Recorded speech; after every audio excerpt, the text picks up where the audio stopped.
They, I don't like them putting chemicals in the water. I don't like them putting chemicals in the water.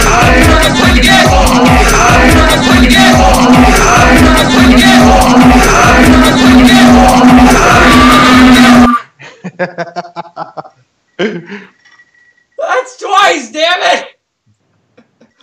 Alright. Take two! I don't like them putting chemicals in the water that turn the friggin' frogs gay. Do you understand that? Turn the friggin' frogs gay. Serious crap gay. Frogs, friggin' frogs. It's not funny. I'm gonna say it real slow for you. Frogs! I don't drink very often. I really don't. It's mainly the times that I usually drink with you. Maybe they'd only have like 1 or 2 drinks. Won't you fight for your life? As opposed to Frogs, friggin' frogs. I don't like frogs. Gay, friggin' frogs. Frogs. You can imagine that. Grandmaster, oh my god, I was 135 pounds, 5'9". Won't you fight the frogs? It's not funny. I'm gonna say it real slow for you. Where he passed out, and I was so scared and I didn't feel a damn thing. Shit. I was a badass. Me and my brother-in-law shared an 18-pack. Was like a big box of Budweiser beer and shit, a big old box, and it was a 36-pack of Budweiser. And we talking about beer. I love it. What's up? And we each had 9. Man with the resistance. We each had 9 beers each, combined 18 beers drinking. Beer guy is Grandmaster Revan.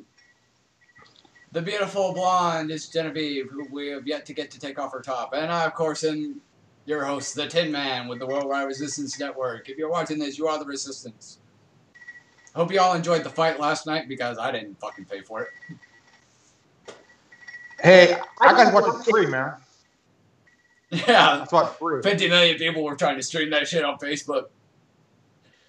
Oh, there was a couple that succeeded, but I didn't even watch it. I was like, this is ridiculous. I'm not going to watch this crap. Have you seen the people posting shit about saying that's a victory for America and shit? Yeah. Yeah, I did, dude. I mean, it don't matter who won, dude, as long as the money with the charity and shit. I mean, come on. Yeah. I mean, my question is, what would they have done if McGregor won? What would they have done? Called it the luck of the Irish? Well, not just that, but think about it. Floyd Money Mayweather is undefeated, okay? Not 1 loss. If McGregor beat Mayweather, holy shit, that would be a shock of the world, man. I mean, this guy made millions on his fights and shit. No. And well, I mean, he was kind of the underdog. That's very sexy. Well, I don't really count it as a victory for Mayweather because he fought with. Why is my shit glitchy? This whole thing isn't even count as a victory, in my opinion. Yeah. A lot of people are saying that, and a lot Mayweather of people... may have won with the boxing now. But the thing is, Mayweather has never. I mean, he's never passed the 6th round. See, I don't really follow boxing that much. You know, generally he would finish about 5, 6 rounds because I mean, I'm surprised it went 10 rounds. Well, from what I'm hearing, you know, somebody posted on my video earlier when I was actually addressing the fight and how people were talking about how it's a win for America. Somebody had commented, and I cannot confirm or deny this report, so chalk it up as conspiracy theory, Cole. But it's being reported, now again, I cannot confirm this, that somebody released the script to the fight, that there was actually a script of how the fight was going to go down, and it was either Mayweather's manager or McGregor's manager. I can't remember which it was. released the script and then wound up dead soon after. I've seen that. I read that shit, dude. Okay. Is there any truth to that? I don't know, man. I mean, if there was a script, I want to see it. Fight. What? I watched a little bit of it, but it doesn't look like either one of them were really trying. They didn't even look like they were hitting hard enough to even be actually fighting. Were they like slap boxing? He's like, eh. Well, it was like a little nudge, and then the guy over dramatized it. It's like that is so scripted, it's ridiculous. So it did seem scripted. So you did see some of the fight then, Jenny. I did see. I saw the 6th round. It was the 6th round of 12. I think it was like the beginning of the 6th round, and it looked like they were like just going and just over dramatizing it. See, I didn't watch any of the fight. I only saw bits and pieces throughout the night. I'll be honest with you, I was more or less fucking with Snapchat all night. I was having way too much fun. I've only got on Snapchat, so I'm just the only way I watched it was I had to watch it via Microsoft Edge. I don't want to know to watch. And I mean, I watched maybe 6th to the 9th round. I thought, you know what? Bug it. I mean, they overhyped it, man. They overhyped it. Of course I did. That's like if you bring out a video game like Watch Dogs, okay? The game was overhyped. It was overhyped. But when it came out,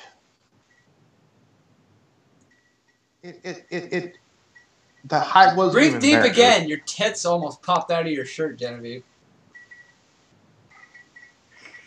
It's because I'm getting close to my period and they're growing. I gotta go get my son some ice cream because he ate his dinner, so I'll be right back. Okay, go beat him with a fish. Okay. But I mean, they overhyped the fight, dude. Like one would like somehow put out a rank or put down on one another. I mean, if you want to see a real fight, let's go back to the 90s, man. Mike Tyson and Evander Holyfield. That was a good fight. That was a good fight. That was a fight that stemmed controversy because Tyson bit the ear of Holyfield. I remember. And the piece was on the boxing mat, dude. Yep. And I make the joke because I'm missing this piece of my ear right here. People used to ask me when I was a teenager, they're like, what the happened to your ear? I'm like, Tyson. And everybody just busts up laughing. They're like, what happened to your ear, Chris? Mike Tyson. I think his career went downhill after he was in prison and shit, man. And right after he lost to Buster Douglas and shit, dude. Yeah. Now he does hangover movies. I mean. I won't lie. I love Hangover. He's making his money any way he can. I mean. Yeah. I mean, didn't he write a book at some point too? Huh? Didn't he write a book at some point too? I don't know. I haven't read it. I mean, if he did, I would probably read it though. I mean, he had a good career, but also he was screwed financially by Don King and shit. Yeah, that's what I figured his book would probably be about. It would be like 3 pages, like eeny, meeny, miny, mo, catch Don King by the toe. If he hollers, sue him. Because Don King screwed his fight, man, financially. Mm-hmm. He was notorious for that shit. He was notorious. He was all about fucking money. He was never about the sport. He never cared about his clients. He was always ever about the money, and he got his money any way he could. If this fighter was fighting this big, say, $100 million fight, the fighter would only get about 10 to 15 million of that. The rest will go to his king and his son. Isn't the manager only supposed to get like 15 to 25% of any proceedings? Yeah. I don't know how Don King got away with that shit. And I don't know why people kept hiring Don King to be their fucking manager or even representative in any level whatsoever, given all that he's done to screw his clients. He screwed Ali. He screwed Tyson. Yeah. Yeah, Mike Tyson, he said that if Mayweather thinks that he's better than Ali, that he's freaking delusional. Muhammad Ali was ahead of his time. I mean, way ahead of his time. Yeah. Yeah. I mean, I don't like the fact that he was a draft dodger and all that shit, but you know what? As far as his ability in the ring, he was a great fighter. Ain't no doubt about it. He was a great fucking fighter. The reason for not going to Vietnam, he didn't want to kill anybody. Yeah, conscientious objector. At which point, all he had to do was just show up and file as a conscientious objector. He didn't have to go into hiding. You know, like I always say, there's a right way and a wrong way to go about it. He did go about it the wrong way. There's reasons why a lot of them left to Canada because they didn't want to fight and kill anybody. Well, there was a lot of people against the war to begin with. Because their conscience got the best of them, and they all went to Canada. Connor, we're moving in! They all went to Canada. You know Connor's going to be looking at this video and going, oh, hell no. Because look at Tommy Chong and Cheech Marin.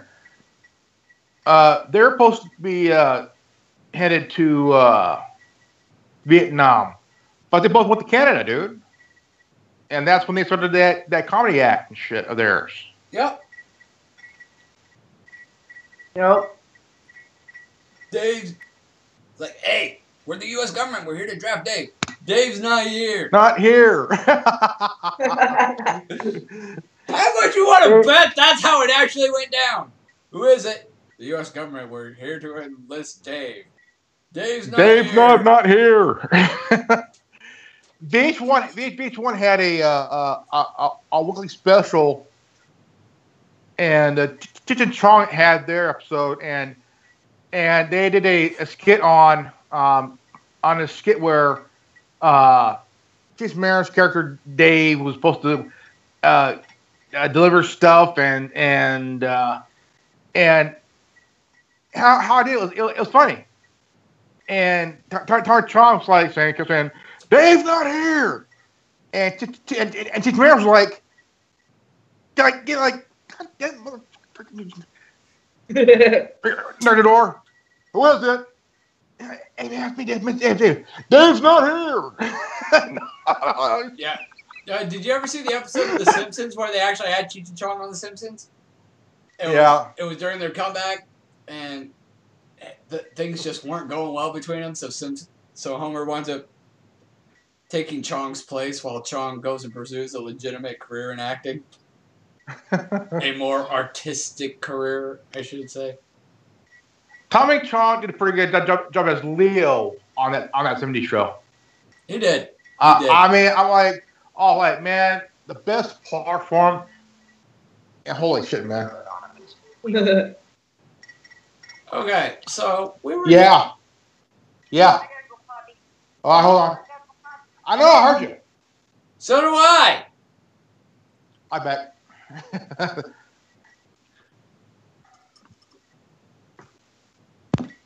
Right as we were about to change up topics. Carry on. Let's carry on for a little bit. What do you got? Carry on with what I got? What do you mean? Yeah, besides good looks and big boobs. I got a shit ton of problems. Don't we all? Don't we all? Yeah, but mine are mostly mental.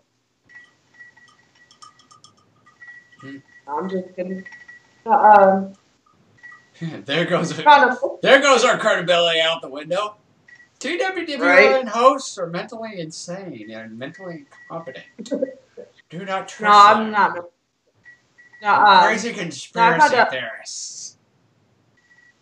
I found on Facebook. I've been trying to, find a vehicle that I don't have to have a license for, right? Well, I found a 2-seater moped for $500. Okay. Yeah, $500. And who's gonna be riding on that moped with you? Huh? Who's gonna be riding on that moped with you? My son. You and your son. Yep. Okay. Yeah. So, you and your son gonna be riding a moped. A moped. Moped. Yes, a moped. It's a dark red color, and I really considers to work like that. Huh?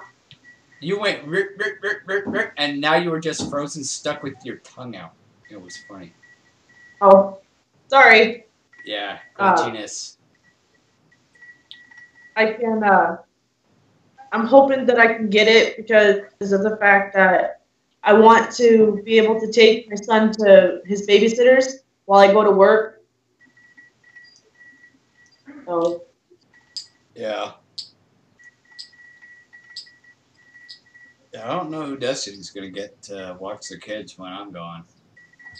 Because as soon as my application can get put through, I'm in a fucking place. My credit's good, everything's good.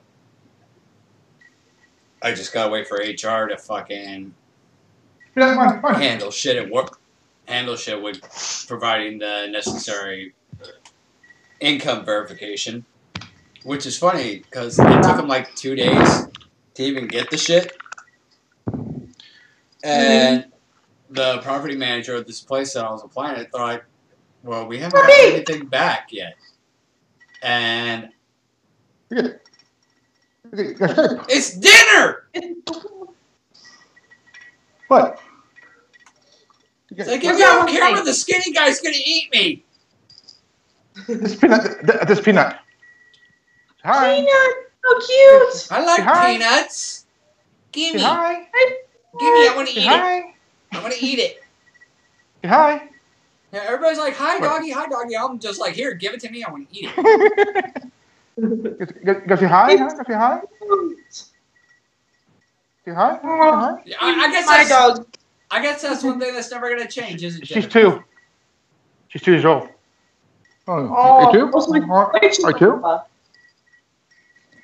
What am I talking about? So he's a toy chihuahua? It's a girl. Oh, she's a toy chihuahua? No, she's a applehead. Those are generally toys. But she's a girl. She's taco meat. No, she's not. Yeah, some things never change, Genevieve. I still want to eat cat. I still want to eat dogs and stick a cat in the microwave. Come here. This is my pop dog. Yeah, you remember what happened last time. You remember what I did to Nala. We still have the picture. Hey. Hi? You got your hi? Huh? This dude. He's a reformed pot dog. Nice. Huh? What? Hi? You're down? You're down? All right, let's go. Well, I do legitimately hope everything gets worked out for you, Genevieve, to where you can start going to work. Yeah, we got Peanut after Chance died. I did a video on that on Facebook Live, and it was hard. I mean, he was a good dog, but he was blind, and he was a diabetic. I'm sorry. Yeah. Okay, so changing up topics here. Before we went live, we were talking about some very interesting shit, CPS cases and shit like that. Do we care to really go into and elaborate on any of that? Or does Jamie just want to puff out her chest at the audience? There was many cases over the years that CPS has done a lot of crazy shit over the years. That I mean, it's all about money to them. It's all about money, man. It's all about money. Oh yeah. Yep. And so I mean, you look at it, man.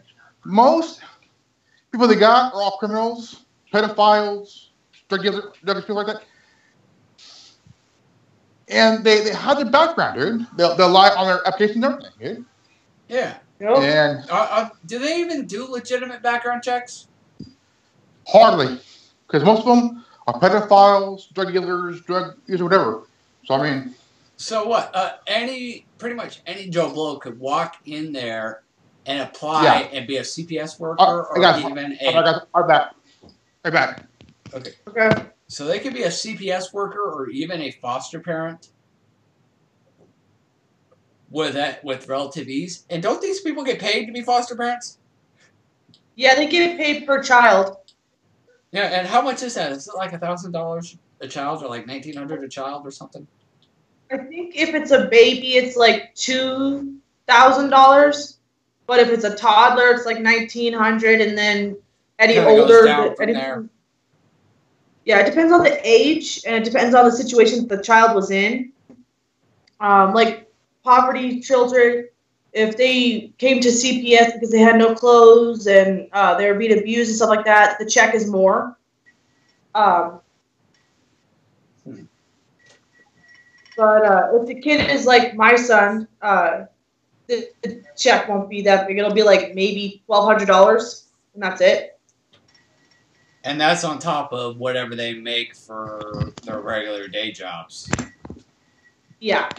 Is that non-taxable or is that taxed?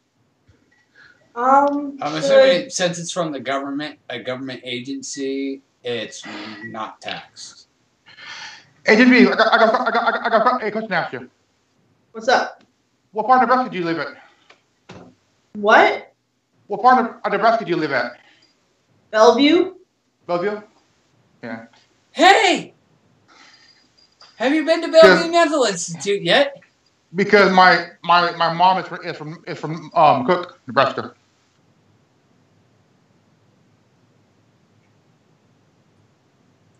Is it Bellevue, New York, or Bellevue, Nebraska, where the famous mental institution is? Well, it's not in Nebraska. It's probably in LA, dude. Yeah. Probably. That's where Mr. Giggles is from. Sorry, I had to give a shout out there. You said Bellevue, had to throw it out there. Well, I think it's in Southern California.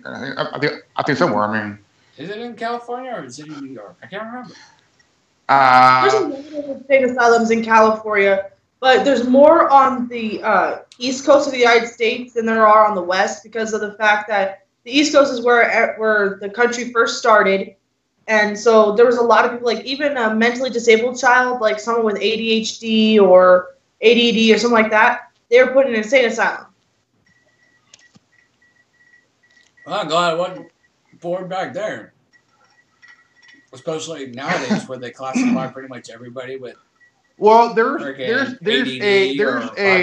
disorder or any number of fucking things. There's a mental institution that was shut down back in the 70s and shit.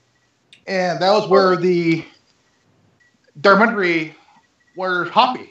Some Hoppy. Like it was an old home, an old asylum, and patients that still lived there years even after it's closed. And there's a guy that was a janitor who's known for killing patients and whatnot, and even youngsters and shit. He was. Yeah. This was like in the early 80s and shit. Yeah, you hear a lot of those stories like the 70s and 80s where there was sexual assault of of patients killing themselves, and It was usually even experimental surgeries being done on the patients. I mean, wasn't there a doctor at some point that got in a whole shit ton of trouble because he performed a lot of illegal, unnecessary surgeries on the patients of a mental institution? Usually, the sexual assault things was usually after a female patient was lobotomized, because for about 2 or 3 days the patient would be lethargic to the point where they can't fight back, because they would take a spike and stick it right through your eye into a certain point in the brain, and they'd use a hammer and just go. I think they use that. No, I know how to perform a lobotomy. Thank you. Sorry, I got a lot of work to do. I'll be back. Hey, doctor, can you perform one on me, please? My balls needs adjustment. I wouldn't mind having a lobotomy. Simply that there's a lot of shit that I don't want to remember, and it erases. The part of the brain that it erases is the part that has to deal with human behavior. The front part. Yeah, the human behavior part of the brain. And what they do is they stick it in that part of the brain, like in the middle. They try to go for the middle, and it erases the behavioral problems. It was supposed to, but a lot of the time it causes the patient to have amnesia and not know who the hell they were, where they were, how old they were. They didn't remember anything. They hit the wrong part of the brain. Yep, wrong part of the brain. That's like when they used shock therapy and shit. Yep.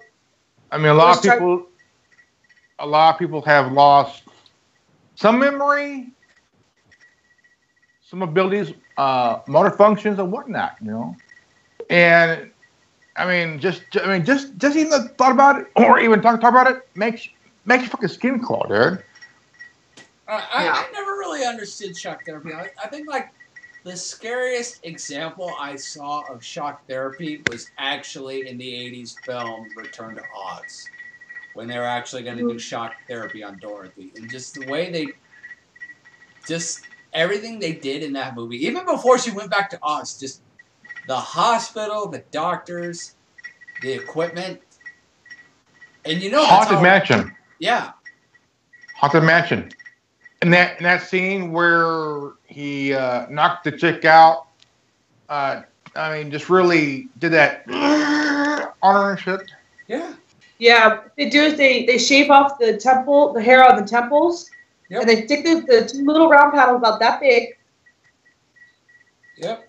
About that big. In water, and then they put it on the temples, and depending on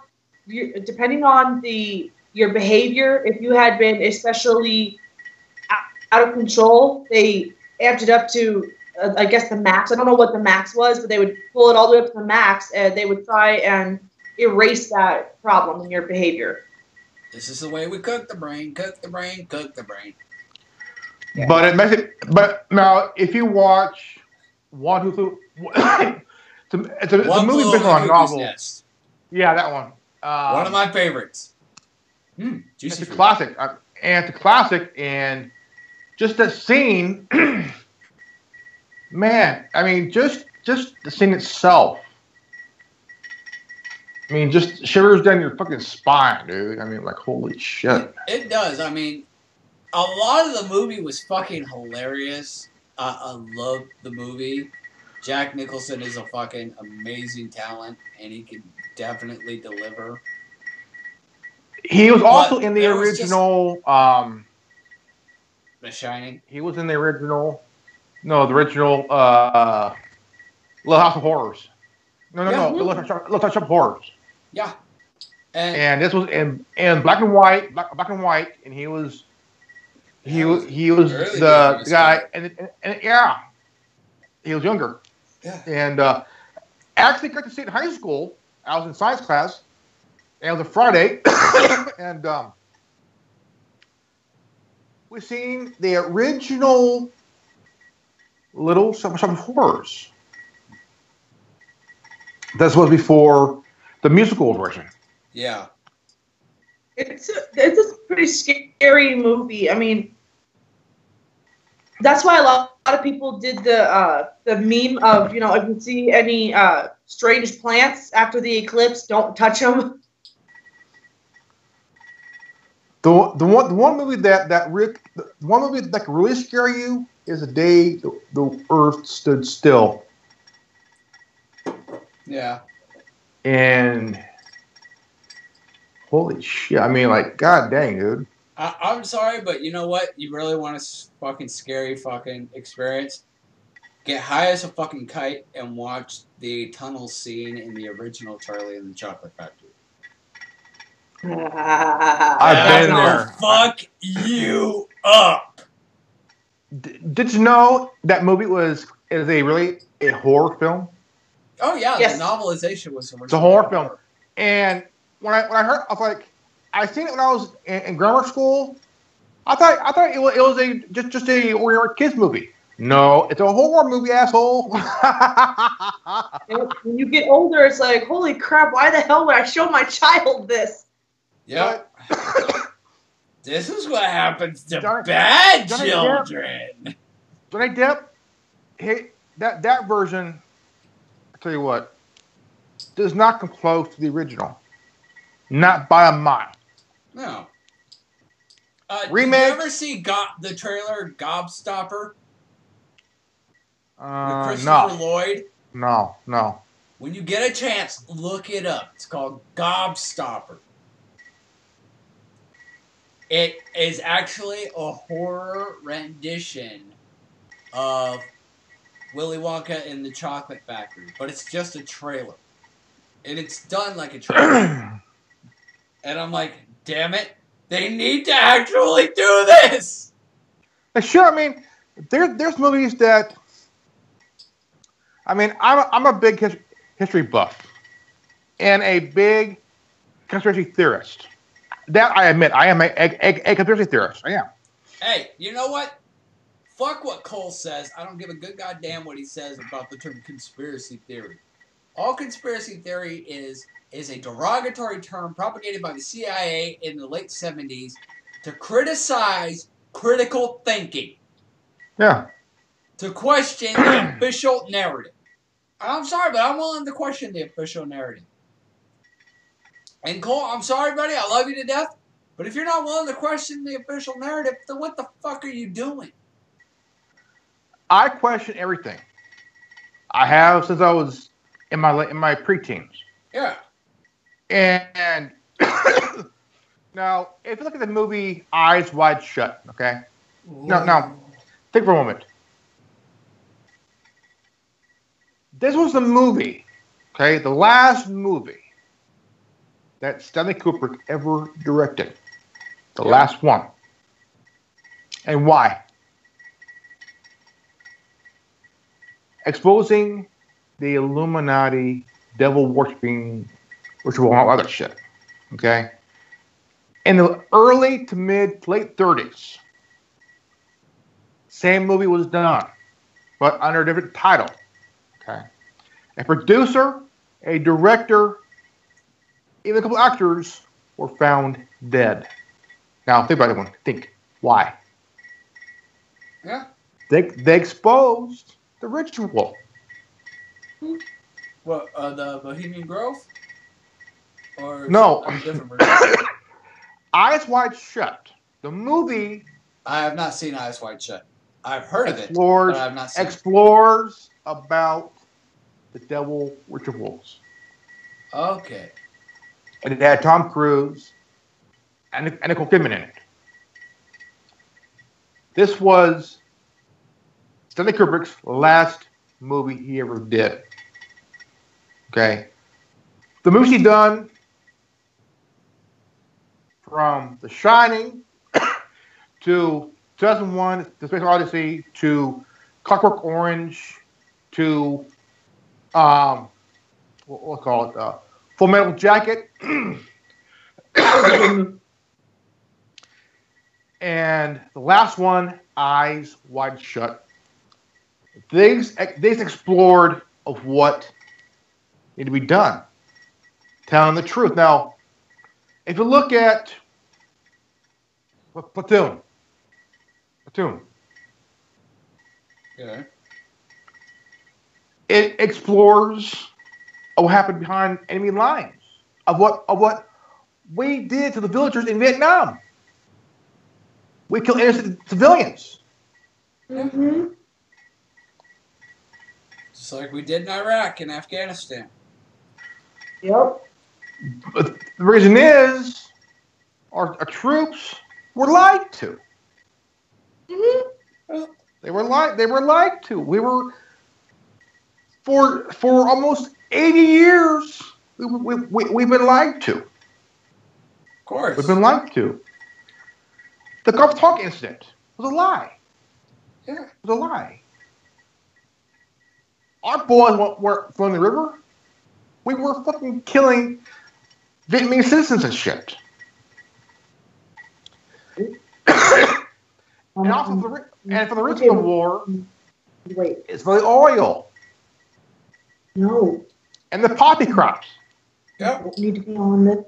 CIA were the biggest drug dealers, and the banks were the biggest money launderers. Stay inside and play on the Yeah, topic. and that's where we get called conspiracy theorists because we address Right. this shit. Okay, I'm sorry, but there's no conspiracy about it. There's a paper trail a mile wide.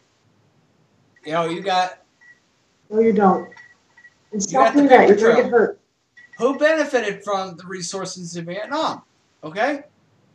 Whoever signed the fucking contracts. Okay? Which, if you do a paper trail, were the same people who did the contracts for the military development of both sides of the fucking war. It was a war profiteers. Yeah. They funded both sides War of the to fucking racket. war The racket. and then facilitated the resources that they could accumulate.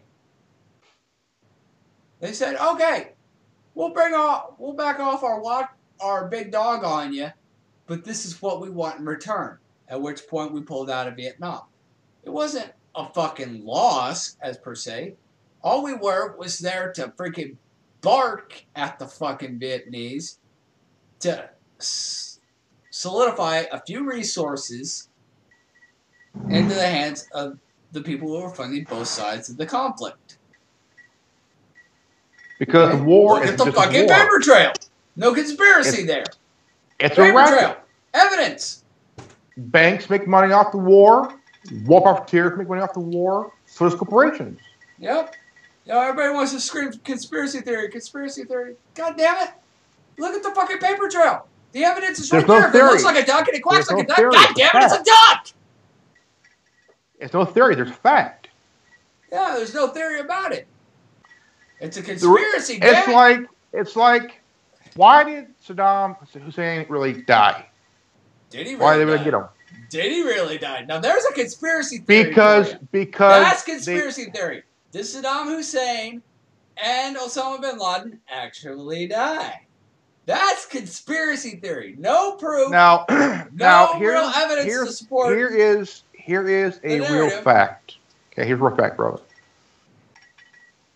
If a country like Iraq or Libya decides to no longer take the dollar, really refuse to take the dollar. Yep. They go in, it's no effect, because when Manuel Noriega, he was our CIA puppet. He was a puppet guy in Panama. Okay. He decided to go out on his own. He was our bitch. Okay, he was a bitch. President George H.W. Bush. Hey, you got any pot? He decided, okay, he ain't doing his part. Let's take him out. Okay.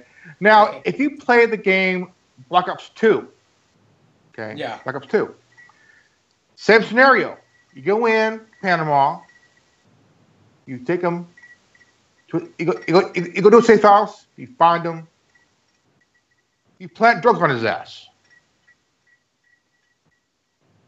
I'm surprised I got He's away with busted. that. Okay. Now, the thing is, to really get to him, he had to blow up his plane where he can escape. Yeah. So they took him down. He went to prison for a while because he wasn't playing ball with us. He was our bitch. Yep. And because of that, there was an invasion in Panama because Carter gave the Panama Canal back to the people of Panama. Okay. Yeah. Reagan was pissed off. He said, "That's ours. We own it. We bought it." Bullshit. No, we don't. So George H.W. Bush, Mr. New World Order, sent in the troops to go after the poor side of Panama. The poor side of Panama, not the rich side. Poor side. Okay. Right. System of a Down says. The military, our military killed journalists, local and foreign. Okay? They censored media, okay? At least one managed to get footage, okay? She was protected by the people that were housed by our troops. They had her surrounded to protect her. After she left, our military executed 8 people, okay? Even a doctor they killed. Because they protected her. They protected her, yeah. 7,500 people. Men, women, children. Even the elderly were murdered. Yep. And you know what they'll say? Well, we're just doing our job. You know, the Nazis said the same thing. Yeah. Just because it's the law doesn't mean it's right. Now, Saddam dropped the dollar. He no longer took the dollar. Okay. Yeah. It took them a year and a half to find this fucker. Underground. Yep. He had $500,000 in his possession. U.S. currency. And you know damn well some of the troops pocketed some of that money themselves. Can you blame them? No. They're not going to get paid very well. And they don't get paid shit. Okay, let's go 8 years later. Okay, Muammar Gaddafi, 2011. Okay, he drops the dollar. Next thing you know, we got to go to war. He's dead. Yep. He was killed by the rebels that we were backing. Of course. And guess who took the fucking credit? We did. Obama did. He didn't go out and do the fucking. I mean, that's like he claimed like, yeah, we got motherfucker. You were just sitting in the Oval Office jerking off to bad 70s porn. The SEALs did the job. Okay, they did the job. And what happened next? 30 of them, they all died. All 30 of them died. Yep. And they Chinook chopper, helicopter. They went in stealthily. No one knew. All of a sudden, they left. And then Chinook, all of a sudden, boom. So Team 6, bye-bye. Yeah. Our best guys were murdered. Gee, I wonder why. Because they knew something and the government didn't want them talking. Now, the thing is, they usually send in Delta Force for this type of job. Why send in SEAL Team 6? Yeah. Why? Obviously, it was a fraud operation. So, okay. So the thing is, here's the thing. There's a lady who was a president in the Middle East. She was a president. 2007, she said on national TV, Osama bin Laden died in 2001. Yeah. This guy had bad kidneys. He had to go to dialysis every week. Yep. And the guy they supposedly shot and said that was Bin Laden did not look like the guy. Bin Laden had gray in his beard. He had gray in his beard. This guy didn't. This guy's beard was all black. It was just for red. Sorry, had to make the shot. Nice. But the guy they shot and killed, his beard and hair was all black. Not gray. Not going gray. Bin Laden's hair was going gray. So was his beard. Yeah, I mean, he was a CIA operative in the freaking 70s and 80s, man. And this guy wasn't no spring fucking chicken. No. And I'm sorry, but you know what? I refuse to believe that a couple goat herders with box cutters managed to jack 2 fucking airliners full of people and crash them into a fucking building. I'm sorry, but you know what? How many people can fit on a 747? A lot. Yeah, several hundred, right? Yeah. You're telling me that several hundred people were afraid of one guy with a fucking box cutter.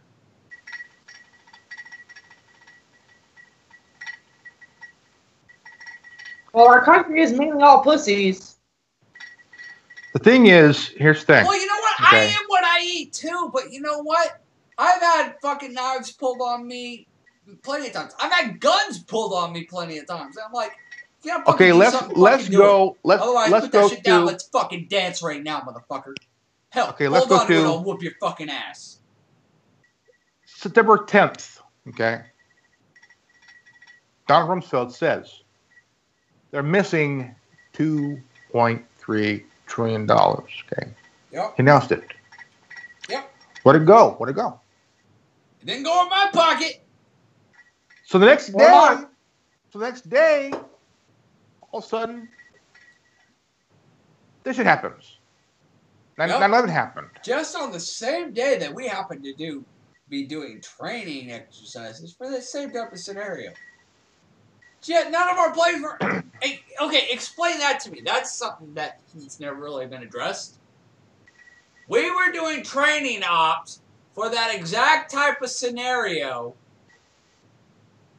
but we're not anywhere near the vicinity of where said scenario would take place. So how the fuck are you doing training ops for that specific scenario away from a specific scenario?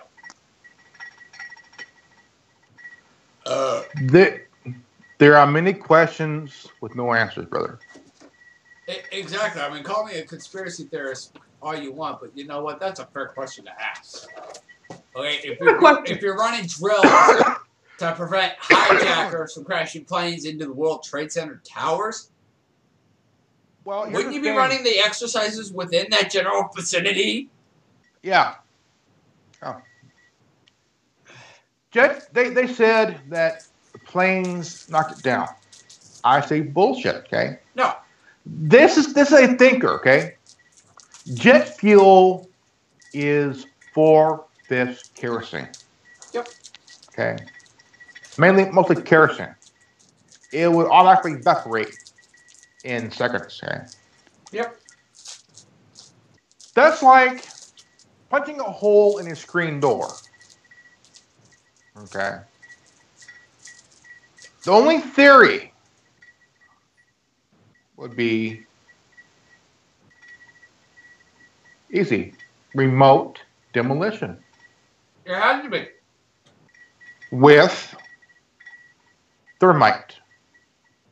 Thermite can burn through steel like a hot knife through butter. Yep.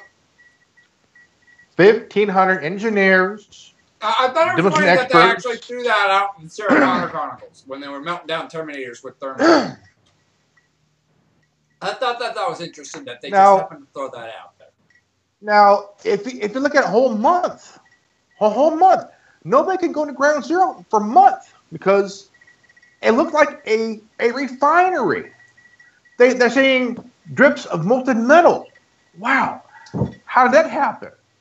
It can't unless there was thermite involved. The problem, and even so, say the official story was true, that the towers went down because of that steel beams melted because of jet fuel. Okay? At the end, it would have only happened at impact zone, which was near the top of the fucking tower. So the top of the tower would have just snapped and fell off. Okay? Leaving the rest of the building intact, minus a few floors here and there, like maybe 5 or 6 floors, depending on how hot it was. The whole fucking thing would not have come down. We're talking several hundred stories here, right? I don't know the exact number of stories that were in the World Trade Center, but the top of the building would have snapped off at impact zone at most, and a few of the floors would have collapsed and rested upon the remaining structure. Okay? You had to have demolition-style explosives to bring this son of a bitch down, lined all the way from the fucking base. Okay, you have to hit the structural integrity. Point. And at which point it goes. Okay? But the one thing they won't tell you is that when the firefighters were doing their rescue shit inside the buildings, they found dead bodies in closets. Mm-hmm. In closets. You have that one video where somebody's actually getting blown out of the fucking building when you hear that first boom. The initial footage, you don't hear the fucking boom, but that one footage, the one that's on the other side of the fucking towers, that's not generally seen because it blocks the view of the collapsing tower. You actually hear the explosion. And on that footage, on other footage, you actually see somebody getting blasted out of the fucking building. I mean, that's too far for them. It was like 30 fucking feet that they got blown out of this fucking building. I'm sorry, but I don't care how much of a badass you are. You ain't jumping 30 fucking feet. No, you are good as dead. Why you the fuck dead would when you land. Yeah, why the fuck would you jump out of a fucking building? Okay? Especially when you have people standing in the fucking building, in the fucking smoke and debris. They're not fucking melting. Okay, no. I guarantee you the people are going to melt before the steel beams. I'm sorry. But then all of a sudden this person gets blasted out of a fucking building and then... That's like the biggest question. What hit the Pentagon, okay? I found a video is about 4 or 5 years old and shit. And it was an area where supposedly one of the planes hit, okay? I didn't see no damn big-ass plane. I seen a fucking cruise missile. Some people say CGI and a bomb. Because there was a black hole, okay? A black hole by the area. I mean, it's about the size of this fucking room here, dude. I mean, hole that big. So you're gonna have a hole a lot bigger than that bedroom. Because if you watch conspiracy theory, okay, just for every lady who worked at the Pentagon, and she felt like a big boom, like a bomb went off. Yeah. And her supervisor asked, "What happened?"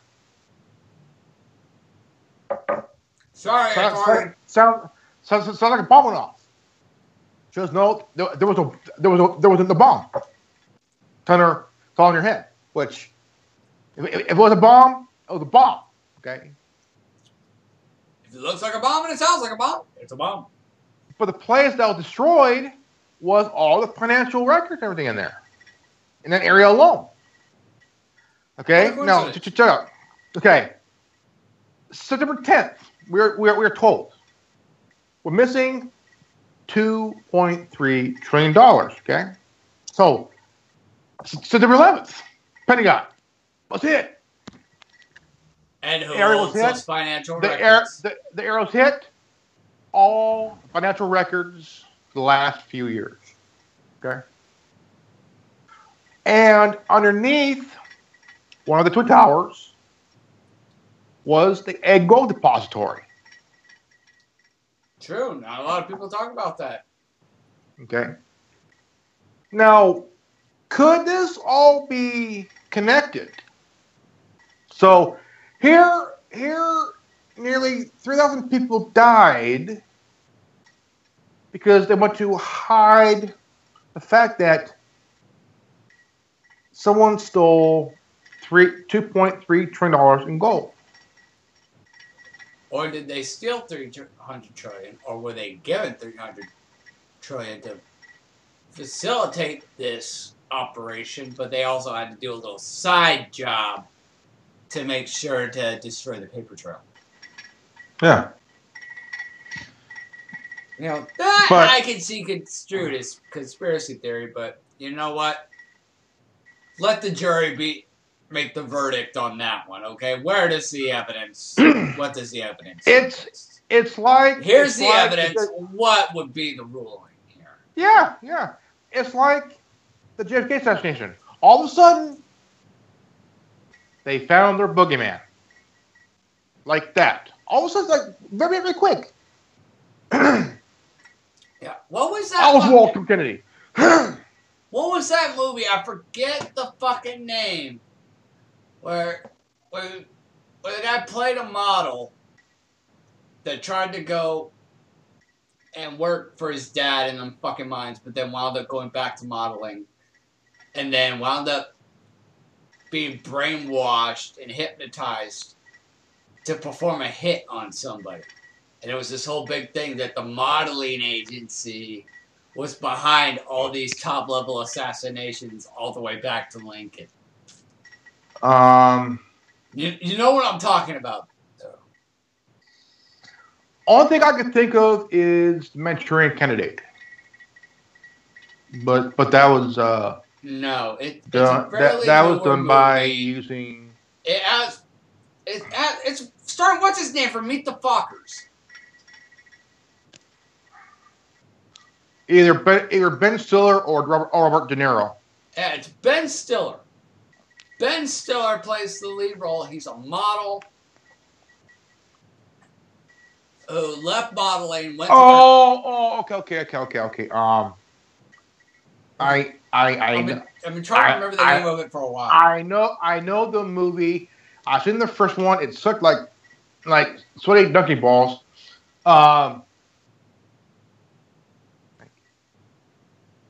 It had him. Owen Wilson had Will Ferrell. Will Ferrell in it, and Xander. Not that.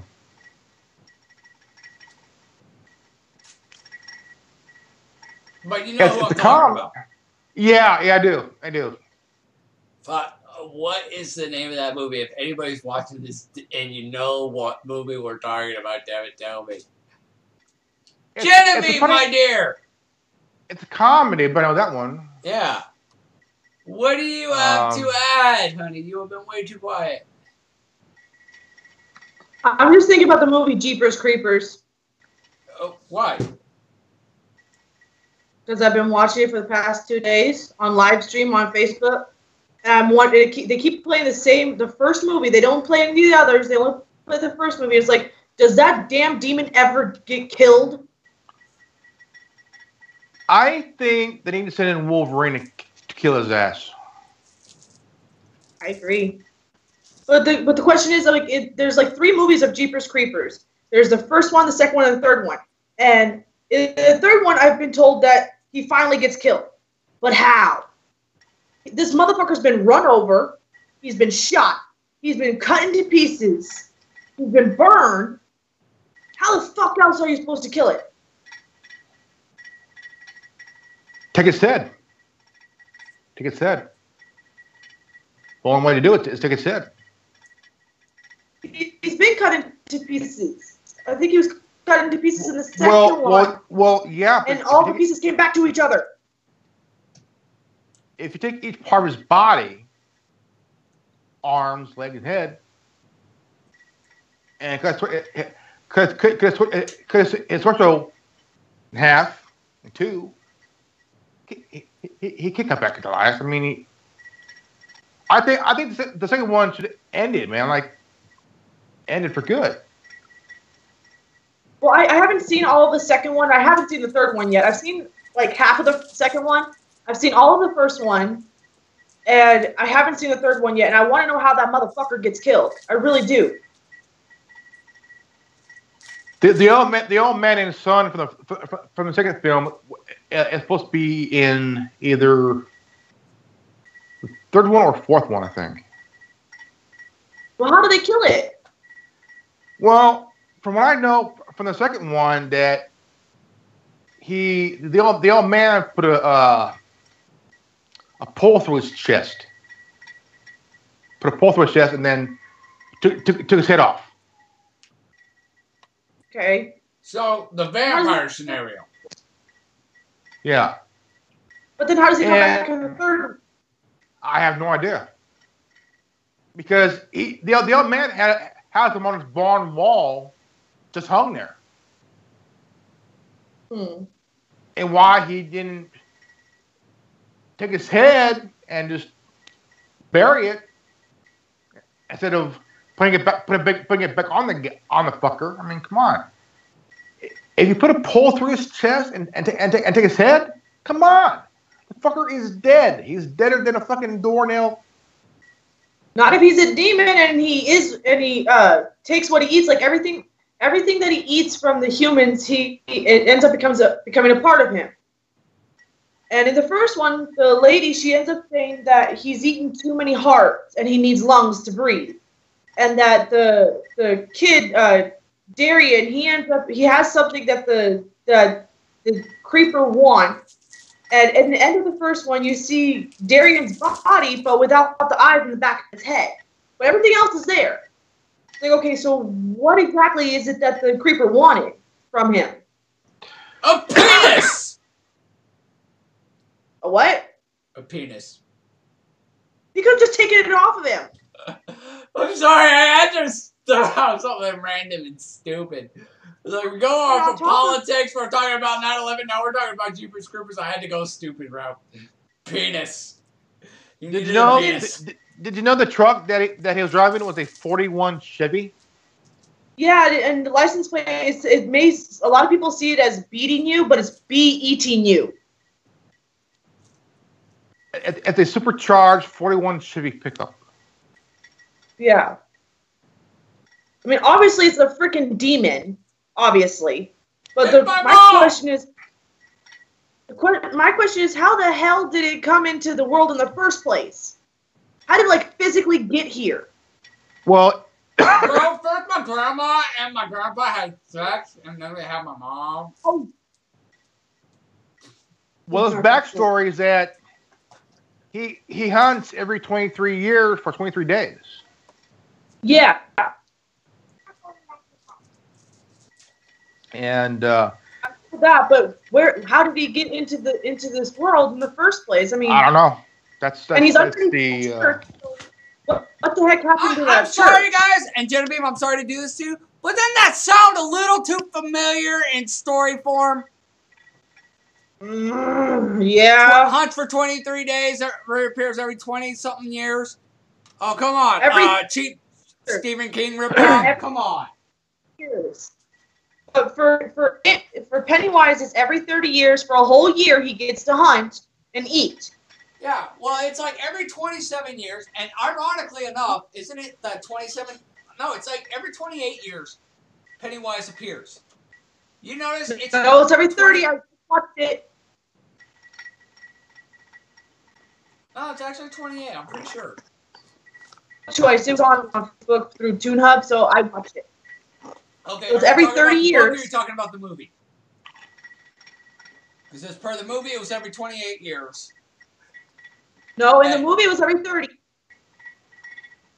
Okay, my drunk ass is gonna watch it. Fuck it, I'm gonna Google it.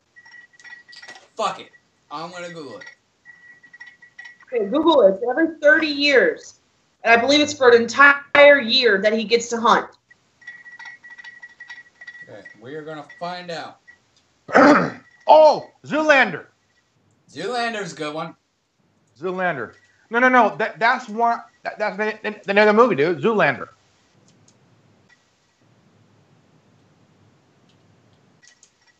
Ben Stiller, Owen Wilson, and Will Ferrell.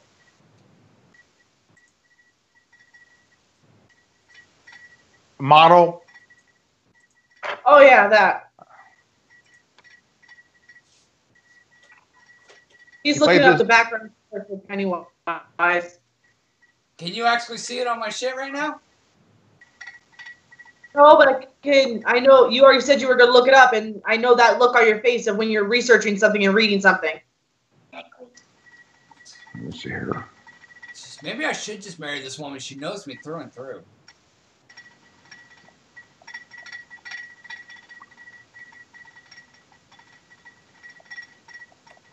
There's nothing out here for you, Bradley.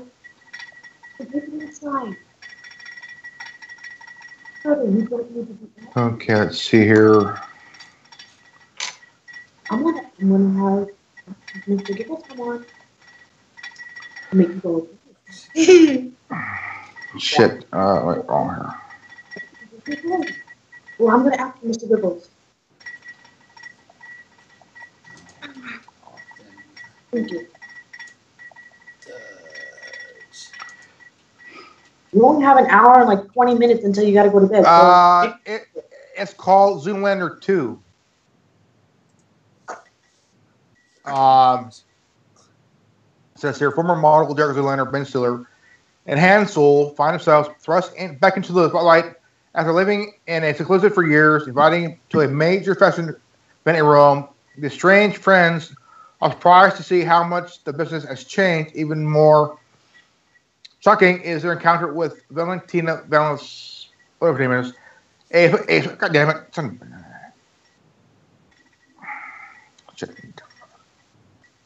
Okay. A special agent who needs their help. Someone is killing famous pop stars, and it's up to Derek and Hansel to help save the world's most beautiful people from a similar fate.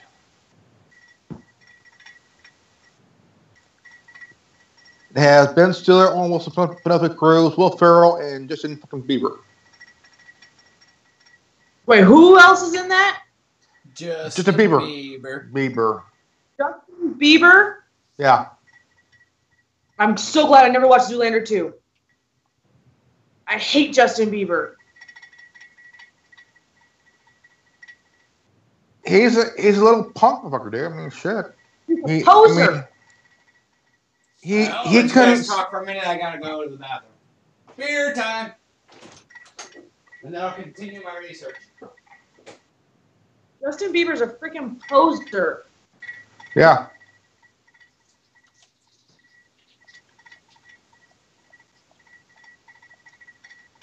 He thinks he can take on a lot of people bigger than him. And shit. I don't like Justin Bieber. He's just he's about as egotistical as Justin Timberlake was when Justin Timberlake first went solo. And that's really saying something. I mean, Justin Bieber puts Justin Timberlake to shame at that point. I mean, really, he does. No, I think Timberlake ain't like that because here's the thing. He never attacked anybody. Anybody. Bieber has. Mm-hmm. And he landed in jail for attacking a paparazzi, egging someone's house and shit. The guy's a fucking lunatic and shit. He is. He needs to go back to Canada. Because that's where he's from. Canada don't want him. Yeah, Connor kicked him out. But okay, so there's a guy wanted an autograph for his daughter, and he went off attacked this guy because he went now for his daughter and shit. And people are filming it, and Justin Bieber is getting his ass kicked by this guy just because the guy asked for an autograph. He wanted an autograph. Well, Bieber shouldn't have attacked him in the first place. I mean, if the father of a fan is asking for your autograph, you're every going to give him an autograph. 27 to 30 years to kill, prey, and feast on flesh of innocent children. So Yes. we're both right. Every 27 to 30 years. Looking at it right here. The ancient cycle. Yeah. And, you know, that's one thing that really pisses me off. Why in the movie did they not talk about the giant turtle? I don't know. That I don't know, man. I mean, I've seen it twice. The turtle was an essential part of the whole thing. If you actually read the damn book, the turtle was the one that taught the kids the ritual on how to defeat Pennywise. Or, as it's more commonly known, the eternal It. Whose only rival is the giant turtle that puked up all of existence by choking on a planet. Honestly, I hope that I hear that they had the turtle in the newer version of it. But I'm not watching the new version of it. For two reasons. One, it doesn't have oh my god, I forgot that man. Tim Curry. It doesn't have Tim Curry. And two, I don't like clowns. Honestly, I think Tim Curry should make a cameo in that movie. I think he should be a cameo in it simply because of the fact that he is it. He really is. Just like I hope they never redo Ferngully, because no one's ever going to be able to do hexes like Tim Curry. No. Or do batting like Robin Williams. Exactly. Or do Genie like Robin Williams does. Yeah. No one's ever going to be able to replace those. Tim Curry did a pretty good job in the classic The Rocky Horror Picture Show. Oh my gosh, yes, he was an amazing Dr. Frankenfurter. I loved him in that. Am I like the only one who has not seen the Rocky Horror Picture Show? Watch Rocky Horror. It's a cult classic, man. I know it's a cult classic, but with everything going on with the gender identity thing, I'm like, do I really want to go there? It's kind of a realm that's scaring me right now. Sorry, no offense to anyone. It's been a cult classic. It's been a cult classic for 42 years. I know. And it's not about gender identity. It's not about gender identity. It's just a comedy with a lot of, I hate to say it this way, and no offense to anybody, but a lot of bad pun in it. But they're hilarious. Like, people have come up with a ritual for, like, when they go and see it during Halloween, is whenever Dr. Frankenfurter says, you know, let's have a toast, you throw actual toast, and all that there's other things that go along with it. I don't exactly know what, but it goes along with it, and it's freaking amazing. It's the most amazing movie I've ever seen, and I don't ever want to see a remake of it. I mean, Tim Curry did direct a show for it where he was the narrator, but I heard that it didn't get very good reviews, that it wasn't all that great. I don't doubt that. You got critics who will just criticize anything because mainly they don't see the program number. They just want to criticize just to criticize, you know, just get paid, you know. Mm-hmm. I mean, one of my favorite this is to me a cult classic. Full Metal Jacket. Yeah. That's my movie.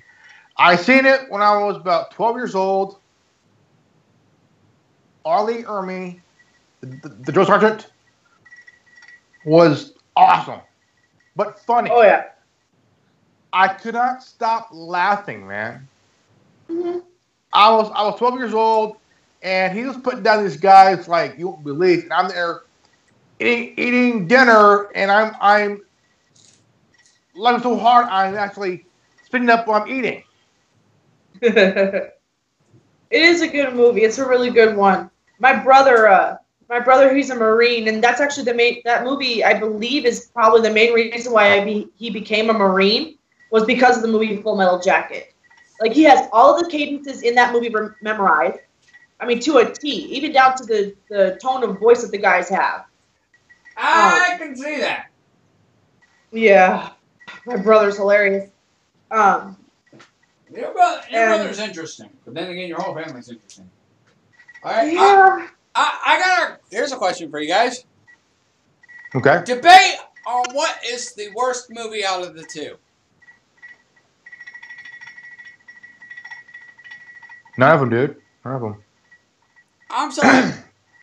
Kong was a terrible movie. Howard the Duck was a stupid movie. I've never seen Howard. Dude, Howard the Duck was a damn good movie, dude. I've never seen it. I've never seen Howard the Duck. You gotta see Howard the Duck. It's one of those stupid movies. It's not as bad as the Star Wars Christmas special, but it's still really silly. It's like, in the beginning, there was Howard the Duck. Hey, Kong, I mean that. I'm sorry, but Kong was a stupid movie. I should not have wasted my money on that. Kong was a stupid fucking movie. The only thing good about that movie was when Kong smashed Samuel L. Jackson with his fist. It was funny. It was great. I like that fight. I like that fight between Kong and that lizard, dude. That was a fight for age, man. That was a fight big time, dude. Yeah. Now I gotta see Kong, because to see Samuel L. Jackson get crushed, that would be freaking amazing. I would love to see that, because he's a great actor, but I don't like him as a person. I really don't. Yeah. They're supposed to do a Godzilla movie that lives up to the Godzilla vs. King Kong movie. Really? Yeah. Yeah, but the thing is, this had nothing to do with the original King Kong story. That's what pissed me off. It was it was immediately after Vietnam, and had nothing to do with the original. Okay, they didn't know there was a giant ape on the fucking island, let alone anything else. Well, the story was that on the island it was bombed during World War II, and they dropped some kind of a type of bomb on there, and it was like, I guess, radioactive, and life on the island became fucking huge and shit, grew. Oh God, I think I know where you're getting with this. You're talking about this Godzilla. Ah, yes, that's a good movie. Yeah. Essentially, the narrative for this one: mutation by radiation. I like the Godzilla with Matthew Broderick in it. I love it. Yep, that's this one. Did you guys ever see the movie Inspector Gadget 2? I No, had a hard enough time getting through Inspector Gadget 1, honey. Okay, in Inspector Gadget 2, Matthew Broderick isn't Inspector Gadget. They got some wacky, pardon my expression on this, but wacky, dumb-ass motherfucker to play Inspector Gadget, and he sucked at it. I mean, majorly sucked. Matthew Broderick was the best Inspector Gadget I have ever seen. I'm sorry, but no sequel ever lives up to the original. The only sequel that ever lived up to the original was Terminator 2. Okay, that was the only sequel that actually lived up to the original and even surpassed it. The one movie I hope they don't. The one movie I hope that they don't remake is Ferris Bueller's Day Off. Yeah, they are remaking. No. No. They're remaking. Just like they're trying to remake Mrs. Doubtfire 2. There's going to be a Mrs. Doubtfire 2? They're trying to remake Mrs. Doubtfire. I know they're making another Jumanji with The Rock. That was going to suck. It looks funny. I want to see that one. I want to see it. It's an interesting concept. Jumanji this time is a video game, and the kids get sucked into the game and transformed into the players that they select. My favorite part is the popular girl gets turned into Jack Black. That's my favorite part of it. Of that trailer. I understand if you want to remake a movie, say these certain movies, but unless a movie like Halloween, okay, the one with Rob Zombie directing it. I've seen them both. I like the backstory of the first remake. Okay, Yeah, the backstory. Yeah, I mean it really expanded on the original. I love that. because John Carpenter didn't go into that. He didn't go into the whole entire backstory. No, he went partially into it, but not like Rob Zombie did. Possibly. But Rob Zombie did the whole backstory in a big way. He did. And he used the same people from House of the Thousand Corpse. Yeah. Same people. Mm-hmm. And did you know the mom in that movie was a lady in the police academy? I did not know that. Yeah, she was in the scene where she wore a white T-shirt in the pool, and you can fucking see everything. Nice. Nips and all. I was like, oh man, I gotta be 21 now. But okay. A good part. But she was in the sequel, the sequel of The Devil's Rejects, where she died in that movie. That scene. Yeah, wasn't she one of the hookers? She was the mom. She was the mom. And she was Mother Firefly? Yeah, she was Firefly. Yeah. I must be thinking of somebody totally different here. Yeah. Okay. And then he had Sherry Moon Zombie, who was married to Rob Zombie. Her dad is Frank Zappa. Huh. Okay. So what did you think about the other original Halloween movies? Because you know that the Halloween series wasn't initially supposed to be centered around Michael Myers. No, because it'll supposed to be one Halloween movie and that's it. No, actually, no, the Halloween franchise, the reason it was called Halloween is because each movie was supposed to be a different story. That's why part 3 was Season of the Witch and had nothing to do with Michael Myers. Because each corresponding film was supposed to be a different story, but it didn't go over well, so they ran right back to Michael Myers. 4, 5, and 5 I've seen. I tell you what, those two were the best because they had that dark-haired girl. Yeah. I'm sorry, but you know what? You will never get this out of your fucking head, no matter how many times you try.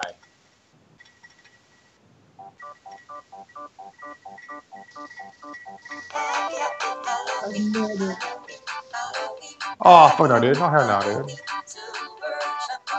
I have no idea what that is. He knows what I'm talking about.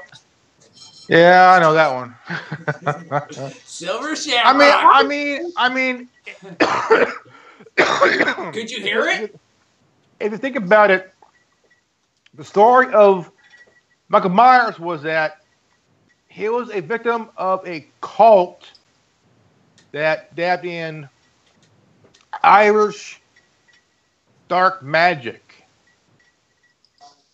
and put the curse on Michael Myers. That's why he couldn't die. Yep. Whether you shot him, stabbed him, or whatever, he ain't gonna die. Like Jason Voorhees, no matter what I'm you talking do, about motherfucker, you ain't gonna die. There is one old movie that I truly do enjoy, and that's Trick or Treat. That's a good I one. truly enjoy the movie Trick or Treat. That one is awesome. I did like Halloween Town. Halloween Town was pretty good. The original Halloween Town, not any of the sequels, but the original was really good. I haven't seen any of the Halloween Town ones, but I really do.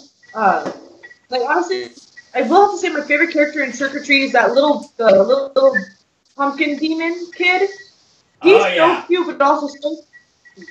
He is adorable. I mean, he was attacking the old bus driver in the first movie, just because he wanted a piece of candy. That was it. I'm sorry, but And I don't care it goes who along with the old. The best movie I know for sure is the very first Mad Max movie. That was good. Oh yeah. I'm sorry, but no matter what anybody says, I don't give a shit what you all say. Great Halloween movie. Okay. I got the car, man. You crazy son of a bitch. That is awesome. I got it from eBay. Nice. Cost me $15. Where is it? That's $15 a lot of money. It is a 1972 Ford Falcon XB Interceptor. Grandmaster Rocket, do you want to see Genevieve cream her pants right now? Watch this.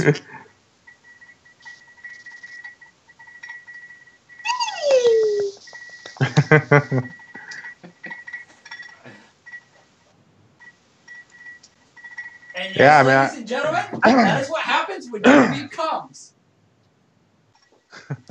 Mrs. Lovett got what she deserved. I got Yuma. I got the movie 310 Yuma. Ooh, that's a good one. It has that Christian Bale and what's his name? I'm trying to think. He was in Gladiator. Knowledge is free. We are anonymous. We are legion. Yeah. Did you turn the swamp cooler off? I did. I just did what I asked you, did you? I did. I'm sorry, I farted and it came back on. Okay, bye. Seriously, that's how it fucking works every time at work. The power will go out, everybody be like, what the fuck happened? I'll be like, sorry, I farted. Like, damn it, Chris! My son and I, we were at Walmart last year, and they had an alarm go off like crazy and shit. Because somebody went out one of the security doors, right? No, it was like the main alarm. I told my son, alarm went off. He goes, why? I farted. And the guy behind me just tried to fucking laughing, dude. That's brilliant. Woo! You want to know the sad thing is? Actually, you were at Walmart.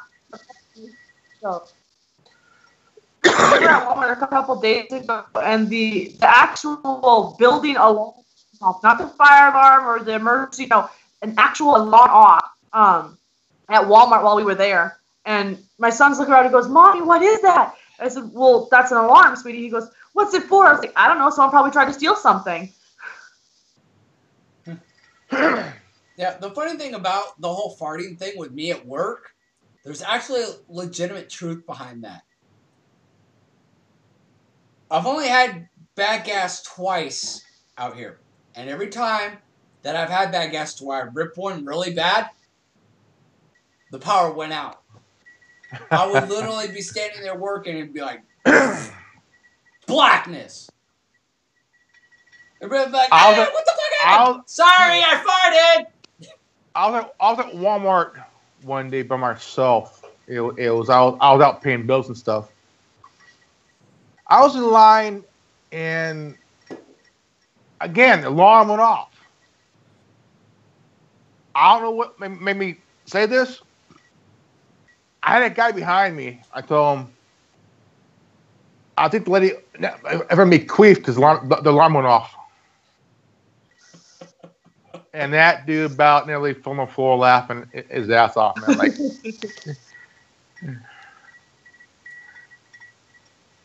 Oh, of course, you could always pull Spaceballs.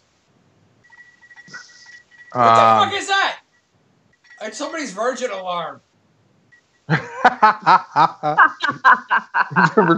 Nice, man. It's designed to go off before he does. now, Chris, Yes. you should know this by now, but any Johnny Depp movie makes me excited because I absolutely adore Johnny Depp. Let's see. What do I have in my collection that's Johnny Depp? Corpse Bride. I gotta go through this list now. It's a good film. Okay, we got Corpse Bride. We've got Nightmare Before Christmas. Edward Scissorhands. Next one. Okay. Good one. All of the Pirates of the Caribbean, including the new one, which is sitting on my computer. Oh, you have the new one? Yeah, it was really good. Oh, I gotta watch it. Don't say anything about it. I haven't seen it yet. I'm not going to say anything about it. I will not spoil it for you.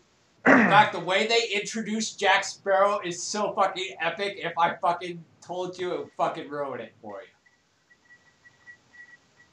Okay. Okay, so we got all the Pirates of the Caribbean, Rango, Okay. and Sweeney Todd. Oh, you gotta get Dark Shadows. That's a good one. I haven't been able to find Dark Shadows yet. Even online, I haven't been able to find a decent copy of it for cheap. And It's usually on a double feature. It's sold on a double feature with Sleepy Hollow. Yeah. You know, and that's the thing. I don't want Sleepy Hollow, and I don't want combo packs like that. I don't get combo packs like that. I want the individual, like, for example, guess how much I paid for that bitch? Oh, dude. $30. How much? 30? $3.45. $3.45. Shit. Wow. Yeah. I went to Oklahoma this past June, and I was there for about a week and a half. Bought some hats. Okay. Oklahoma, you. Okay, so you guys know I'm a fan share? of Once Upon a Time, right? You guys know I'm a huge fan of that show. It wasn't exactly. Oh, that one. Oh, okay. I thought you were talking about the animated cartoon children's movie. No. Okay, I've had season 5 for a while. I had that since it came out last year, but I didn't have 1 through 4 and season 6 just came out. Guess how much I paid for 1 through 4 just a couple weeks ago? I don't know what, 20? $16 for the first 4 seasons. Okay. You want to know a real kicker? Guess how much I paid for this? And it just came out. 10? Close, 12. And at Walmart, it's 30-something. Because it just came out. Oh, wow. Yeah. Damn. This is brand new. This is season 6. It just came out on DVD, and I paid $12 for it. I know how to fucking shop. Hence why I've got a giant fucking DVD collection from hell. I have a question. Can you loan me like $500, please? I would if I weren't in the process of moving. Shit, man, I got fucking bills to pay. Friday. Oh, check this out. I know I'm joking around. Yeah, the only reason that I don't have the money right now is because in order to be able to qualify for this place, I had to pay off a utility bill from California. The gas bill that we had in the houses in Hesperia when me, Patrick, and Destiny lived up there. Yeah, that never got paid off. So I had to pay that in order to get it off my credit and then provide the receipt to the realtor. Shit. Yeah, and now the only thing that's holding me up from getting my place, which is a 2-bedroom, 2-bath, nice apartment for $535 a month, utilities included minus electricity. Not bad. Not bad. The only thing holding me up at this point is my fucking financial thing. How much I make. Because they need to verify my income. Which HR at the company I work for needs to provide. And they have taken their sweet ass fucking time. And it's really fucking pissed me off. Because they're a couple fucking cock whores. No, I was just joking around. I was just joking around. I was just seeing what you guys would say. Because I really want that moped. I really do. Get it! I can't. I don't have any money. I'll give it to you, but you gotta work for it. This was like a few years ago. My dad fixed a go-kart for my son, and he was like drive around in it, running circles and stuff. He goes, "Dad, watch me drift." You can't drift, you little shit. So he deliberately runs the go-kart into my dad's old trailer. Dents it. I said, that ain't no damn drift. That's damn turn and crash, you little fucker.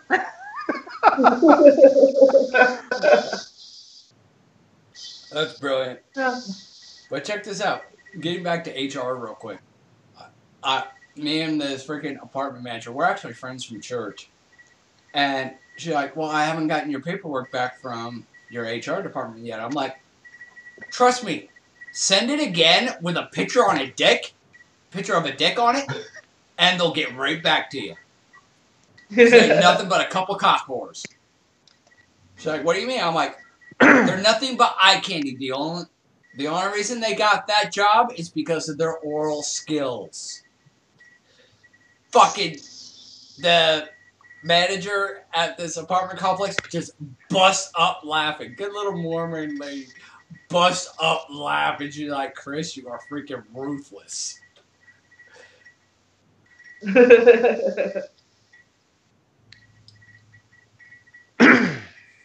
Tell you what, man. I mean, if you look at, hey guys, you want to trip the fuck out? Check this out. Shit. Can you guess what that is? Outside. Yeah, can you see what it is? Yeah, the fence. It looked like a UFO. Oh, let me see. Let me bring it on camera. That's a fucking ambulance. Why is there an ambulance at your house? I don't know. I'm about to go find out. Okay. Uh-oh. I hope everything's okay for him. Yeah. Well, I'll tell you this. Huh? I finally met someone. Oh, you did? Via Facebook, yeah. Oh, that's good. She's real pretty. Oh, I'm glad. She's born and raised in Florida, and right now she's in Nigeria doing nursing. Oh, that's so sweet. She's got a good heart. She took a 5-year course. Oh, they're bringing Matt's mom back. What? And she'll be done within a few weeks. Yeah. Oh, nice. I got a visitor. Uh-oh. Oh, which one's that? This is Ezra. Say hi. Ezra? Hi, Hi. Hey, Tootie. What? You want a hug? This kid loves me to death. You want hugs? Give me hugs. Hey, Tootie. Hey, Tootie. I'm gonna kick your ass. Say it, you little turd. We do. No, Ezra, be a good boy. Don't say it. He's upset about something. Something's bugging him. What's going on? Why is an ambulance there? Oh, they're bringing Matt's mom back. Ah.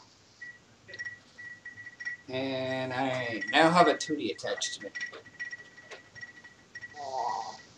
He looks tired. I think he is. It's pretty late here for him. Are you tired, buddy? Yeah. So what's next topic?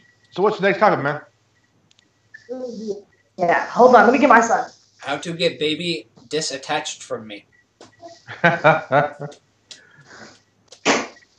you my Tootie? Yeah. You want SpongeBob? Yeah. Are you still hungry? Hi, Eva. Hey, look, a friend. Say hi. Say hi. Look on the computer. Look on the computer. Say hi. Here, bring him up. See, look, a friend. Hi, Eva. Hi. Ow. Mommy's lap, right? Is that a new friend? Look. Yeah, it looks like you.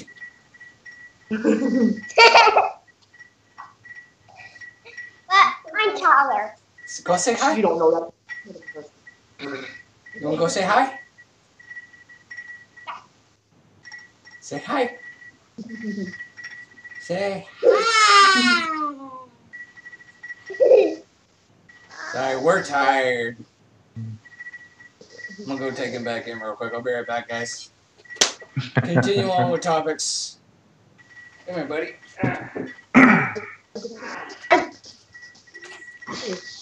See how I cut my son's hair? Look at this. He runs away. Look at this. This kid fucking loves me to death. At least we know I think I'd make a decent parent. I mean, this kid ain't even minding. He loves me to death. Patting your back is so cute.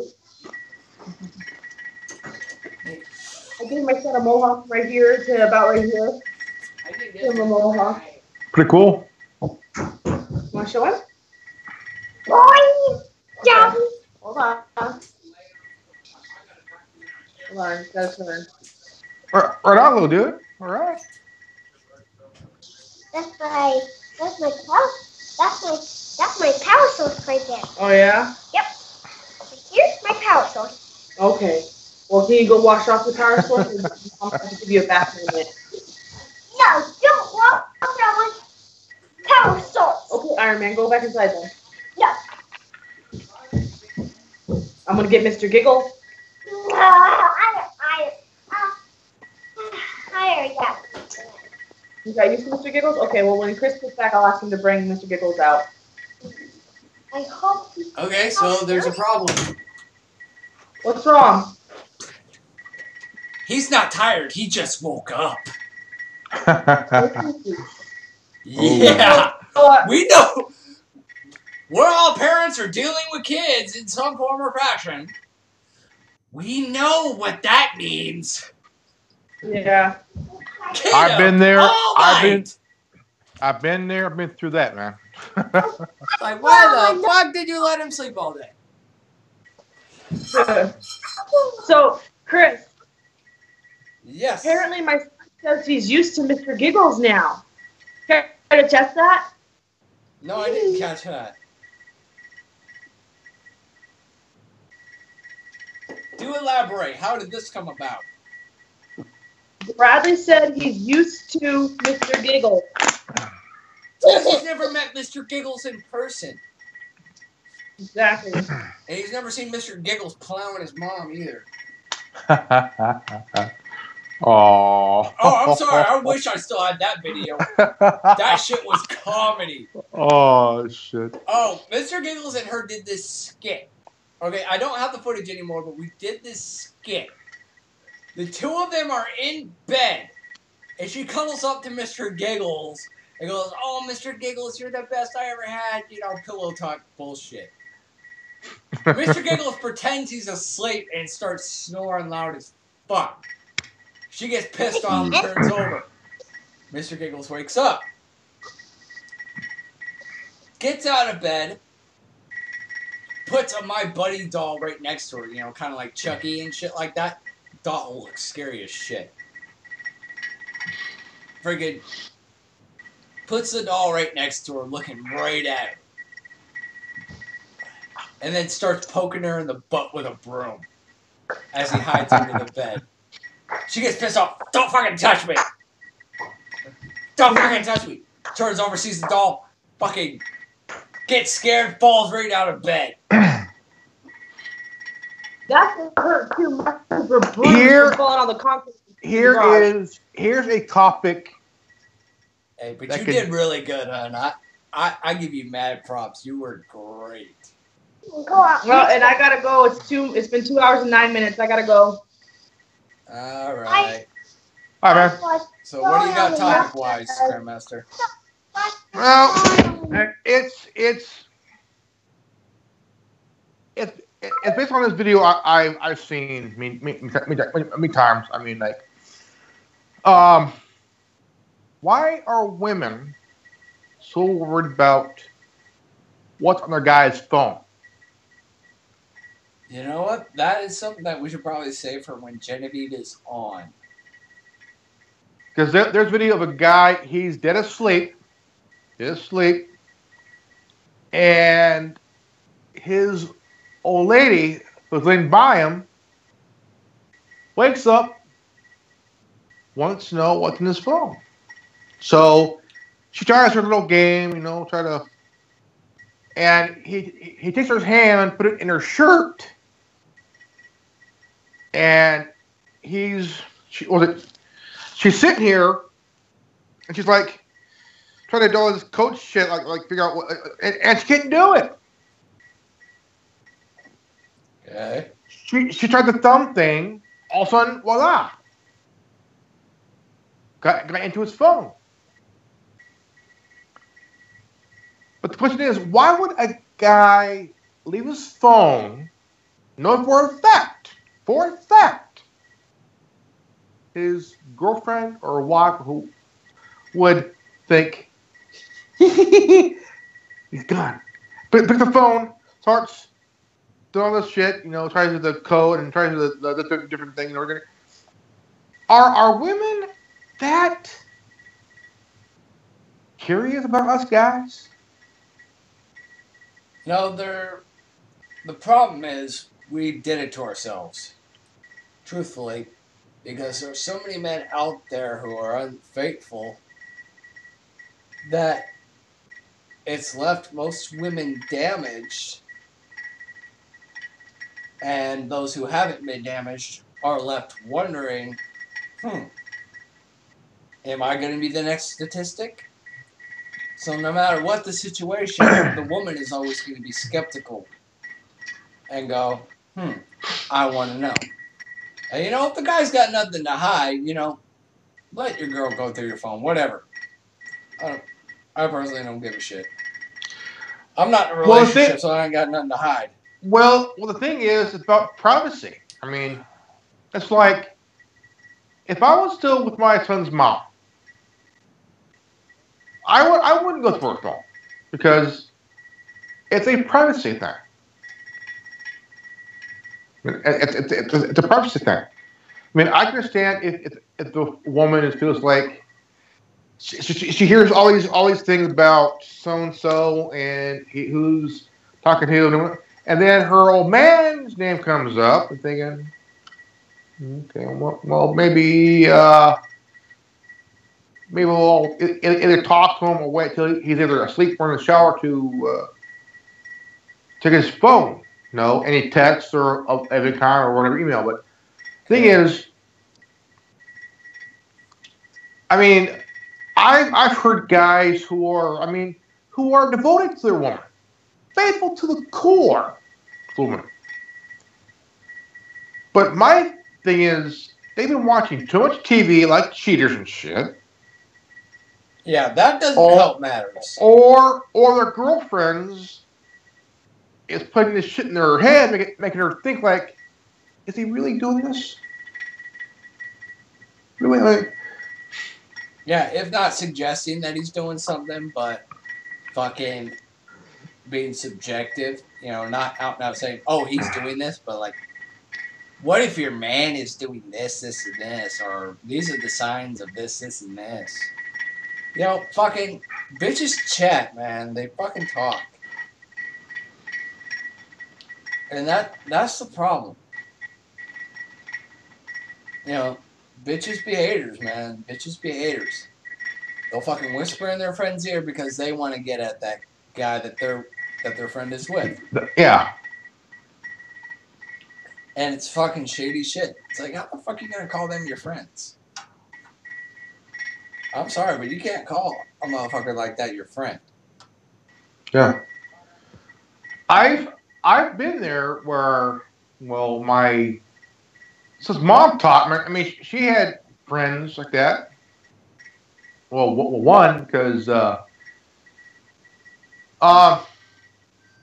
they. It got pretty bad that her friends started going out more and more often, and which led us to break up for good. You know, I mean, Yeah. we've been separated for about 12 years, and I told my son, I go, look, phones now. I tell you what, I'm glad I didn't have one when I was with his mom, because Too much trouble. yeah. Even if I had a woman on the side, I mean, I wouldn't tell her. I mean, shit. Yeah. But I wouldn't, though. I wouldn't, because, you know, If you're in a relationship, you're in a relationship. yeah. I mean, I mean, I think there is, I mean, I understand technology now these days. You know, you got these fuckers, you know, these fuckers here, you know. But it's territorial. Or myself. Women are too much territorial. They're territorial and they've got a lot of insecurities. And a lot of it is our fault. You know, a lot of guys can't stay faithful, but a lot of it's their female friends' fault, fucking whispering shit in their ear too, dude. And then you got shows like Cheaters and shit like that propagate this shit. And then you got a culture that's teaching the younger generations that it's okay to do shit like that. And it's bad news bears, man. Bad news bears. You know, whether you like the Mormon Church or not, one statistic that is consistent, they have the lowest divorce rate of any religious ideology or any freaking cultural ideology on the planet. True, but they're also talkers too. Oh, no doubt. No And doubt. I can tell you straight up, especially the younger Mormon girls. Oh my God. Fucking yappity yappity yap. I was in the YSA out in Hemet, California for years. I didn't fit in with any of them. It was like fucking high school. It's like I didn't even want to be a part of that shit. Like, get the fuck away from me with your fucking drama bullshit. I am 28 years old. I don't need this shit. My grandmother told me that, you know, when they went to Mormon church, and there'll be people going up there telling their talk and like their testifying and stuff like that. And half the time, they're fucking lying. Oh yeah, in fact, me and the property manager were actually talking about it. I will not give names, but they say they know who I'm talking about. We actually talked about this very subject. People getting up to the pulpit, people like her and I, will just laugh our asses off at how stupid these people are because we know they're fucking fake. And people like her and I, we're real fucking people. We don't fucking sugarcoat nothing. We try to live decent, moral lives, but we've got our faults and we own that shit. But we don't profess to be these goody-goody Mormons holding up this illusion to the public of what we would like people to think we are.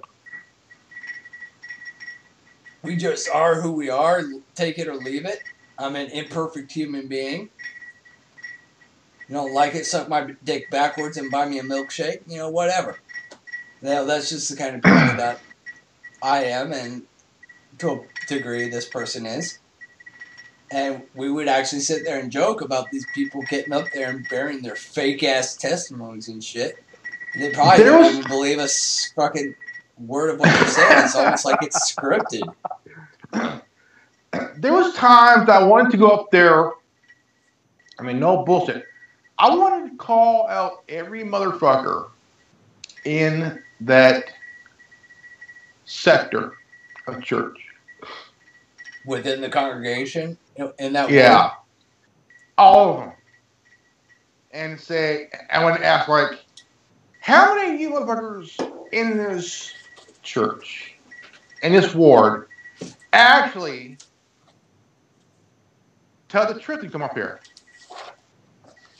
Claim you had this and this and everything, you know what I'm saying? Because when I come up here, I talk for real.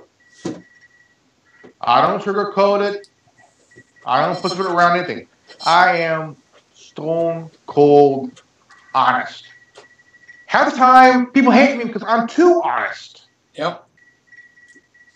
And it's funny that, you know, women, they say, they tell guys, we want you to be honest, be honest. Just please be honest. I won't get mad. Hey, you don't want me to be honest. But when you're telling the truth, when you're honest, they're like, you asshole. Well, damn it, bitch, you said you want the truth. You wanted honesty. You get the honesty, then all of a sudden, we're the assholes. It's like, sorry, I've shattered your perception of reality. You want the truth. That's why I'm not married. Because I can't get past that fucking shit. And, you know, there are a few prospects out there, women who have known me for many, many years, know me through and fucking through. Good and the bad. You know, people like Genevieve who have seen me through my darkest side as well as my lightest side. You know, if I could land a woman like that, like Genevieve, Spicy, or a few of the others who truly know me, that would be a good marriage. Yeah. That would be a good relationship. Problem is, I'm just not there. But you want a funny ass fucking Mormon talk? Tommy Bird. You saw his comments on the feed, on the fucking thing today. This motherfucker is LDS as well. He didn't sleep for 3 days one time and had to go to church and give a talk. He got up to the pulpit, picked up the scriptures, and said, and I quote, I say unto you that this book is too long. And it came to pass. And at which point you lost consciousness, fell over the pulpit, and onto the floor. Shit. I mean, I loved it. I was losing my shit. He goes, I say unto you that this book is too long. And it came to pass. Shit. I'm in the congregation, laughing my ass off. Everybody else is appalled or shocked or worried that he got hurt. And I'm just laughing. Everybody's like, how could you be so insensitive? Like, you don't know him like I do. He might be hurt. And Shit. he might have fallen on his head. God's brain damage. I'm like, guys, there's nothing up there to damage. Trust me, you just seen. See, the one thing that's strange is that people want honesty. They want the truth. They want honesty, right? Yeah. And once you are honest, I mean, fucking brutally honest to anybody who asks you to be honest, then when you are, we are called assholes. Yeah, well, not even just that. You know, there's some things that certain people just don't want to know or can't accept about you. And they would rather you live a lie and just be honest about everything else, except that. But how can a relationship work in that context? And just being completely dishonest about who you are or things that you have done in your life, regardless of reasoning. That's like the old question of a wife saying, ask her husband, "Honey, do I look fat in this dress?" No, you look great. Are you? Be honest. Yes. Are you sure? Are you sure you want the honest truth? Yeah.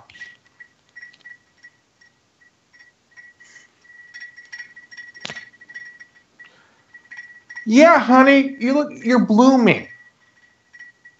You're glowing. Yeah. And your mind is like, you just.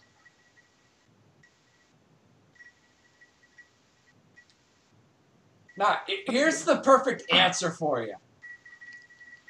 Honey, does my butt look big in these jeans? If it doesn't, you better get your ass to the kitchen. Oh, man. That's when she throws the fucking waffle iron very far. Or if you go somewhere with your ex and she asks you, "Honey, am I a whore?"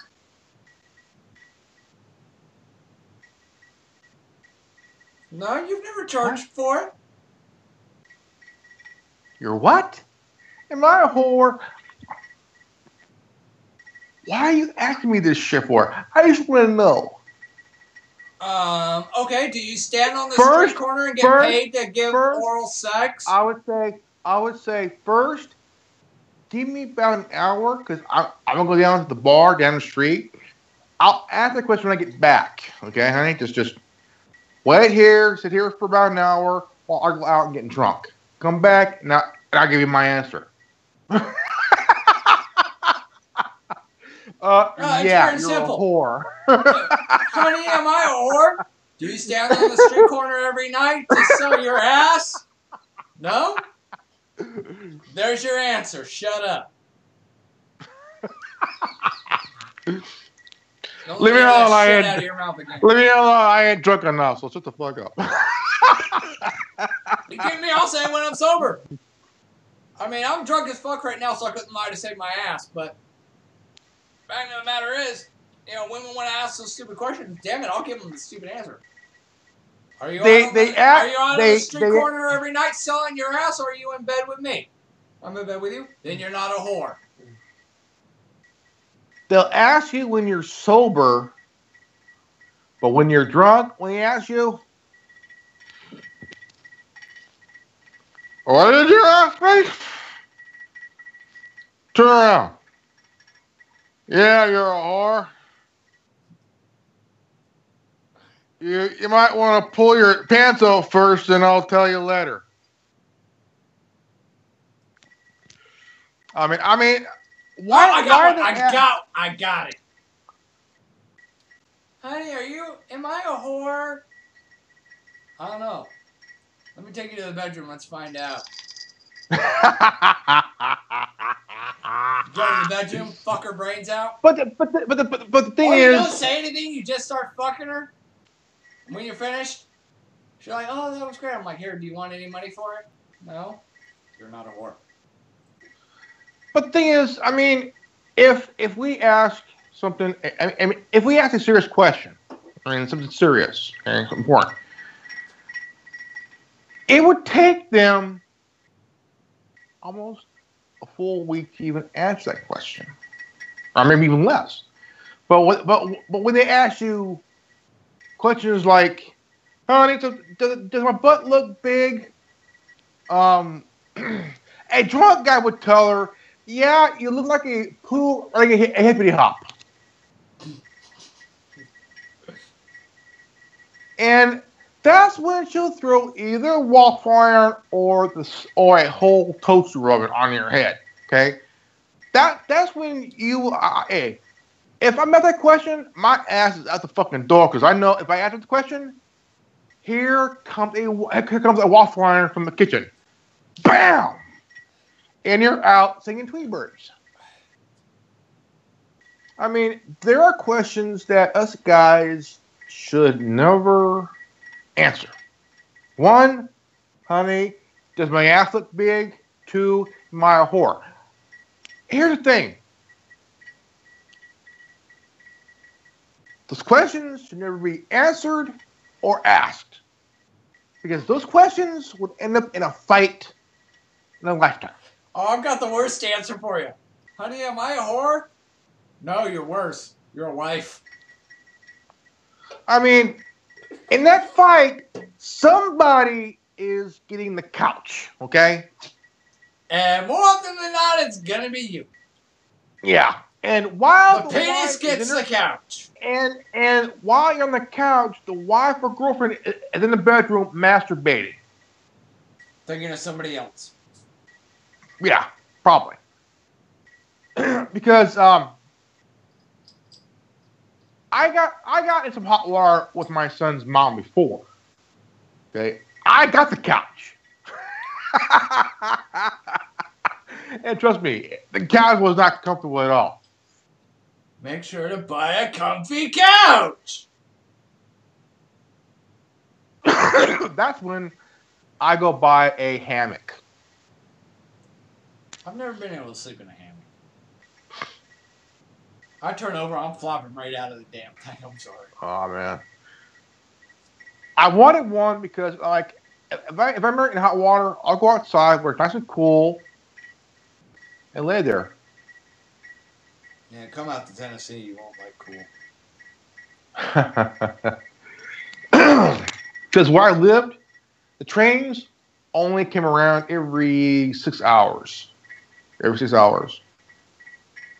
The best time is between about 10 and 2.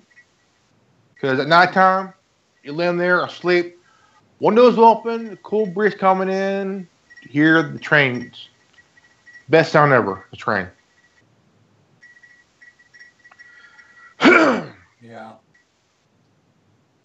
But, I mean, it's like, I was talking to my girlfriend through Messenger, and I was telling her about my son's mom. And I was honest with her. You know, I was separated from my son's mom for 12 years. Never got the divorce. And she asked me if I ever had plans to get back with her as a couple. No, we're good friends. She has her life. I got my life. I mean, it's been 12 years. No plans at all. And not even a thought. Because I've been there, done that with my son's mom. I don't want to go through it again. Yeah. And stuff like that. And I mean, we've been talking for about a week.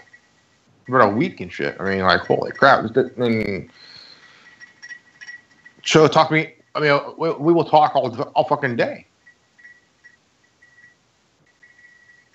I mean, she's fucking gorgeous, dude. She's 29 years old. Holy shit. Fucking dude. Hey, you gotta send me a picture of this chick so I can put a freaking face to this person. Yeah, I don't need to see anything like provocative or anything. You know, I just want to. Name is Sandra. What this person looks like. Name is Sandra. She's gorgeous, man.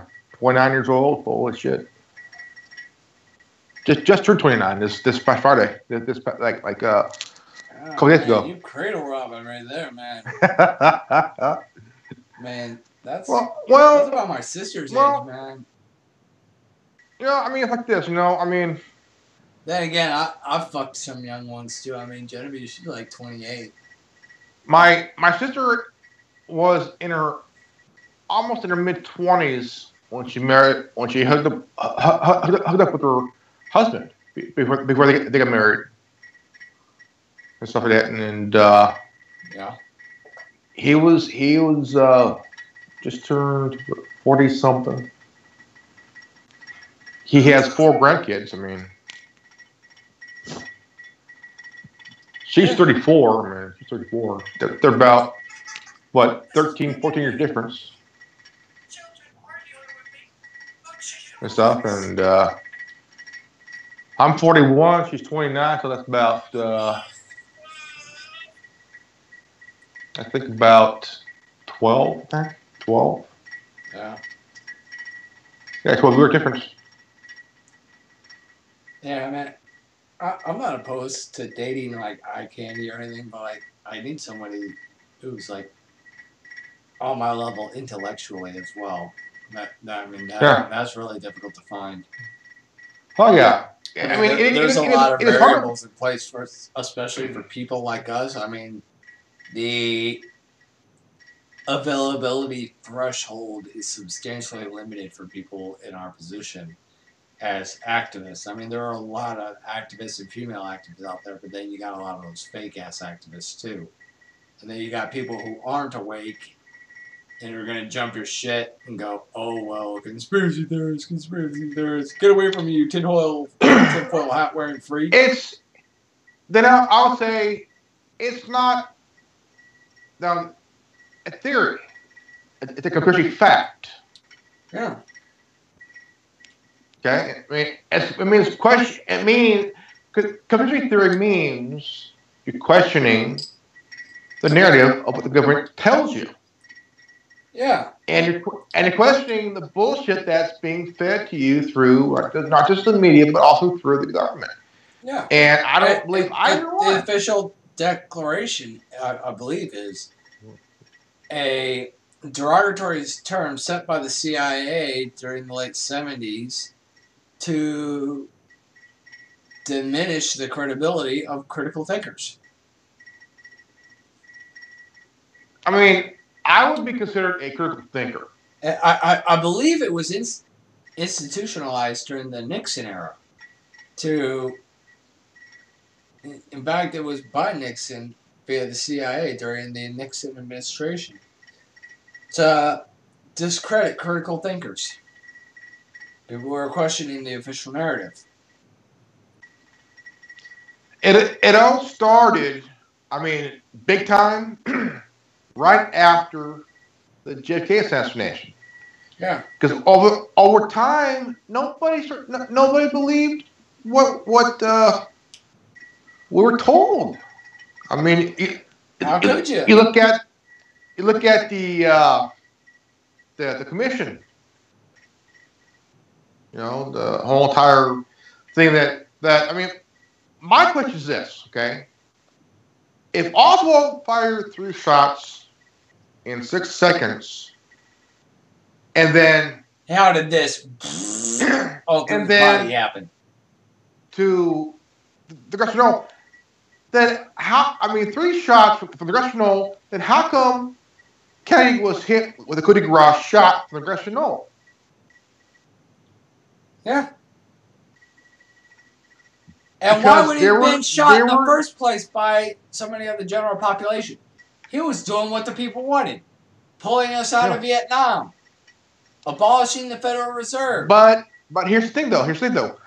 The guy that shot Oswald was not Jack Ruby. It was not Jack Ruby. Who was it that shot Oswald? We don't know. We do not know. Jack Ruby was a nightclub owner. He had mob connections and shit. Yeah. A lot of people around that were getting knocked off, and one of them was Jack Ruby. He had the first ever interview with Dorothy Kogello. Huh. Herself was murdered in the mid-'60s. 4 or 5 years after Kennedy was killed. I mean, she had notes. She had. I mean, she was the first one to interview Ruby in his cell. Huh. It was where. I mean, it was safe in the cell because it wasn't bugged. Yep. And somehow the CIA found out about it. All of a sudden, they knocked her off because here she doing her job and like doing the reporting and stuff, and she died. She died. Kind of makes you wonder. And if the story had already broken, which is more often the case, I have to wonder, what's the point of bumping somebody off after they've already told their story? I mean, I understand bumping them off before they can talk, but why after they talk? So they wouldn't tell anybody else. That's like in '64 when they killed off Kennedy's mistress. Her husband was a CIA agent. Which one? Are we talking about Marilyn? Yeah, Mary. No, I'm talking about Marilyn Monroe. It was obvious. It was obvious that she was bumped off, dude. It's obvious, dude. It's obvious she was bumped off. They can't find her. They cannot find her. Marilyn. She was a fucking homewrecker and a whore. Oh, fuck yeah, she was, dude. They But had a lot of questionable morals and ethics. well, the thing was that She knew some they shit. couldn't. She had everything, dude. I mean, she had every information on the Kennedy brooks and everything. And she had a red diary. They can't find the red diary. Wonder who has it. My question: the Kennedy family. Probably. I wouldn't Because- mind seeing that sucker published. Because she knew too much. She knew too much.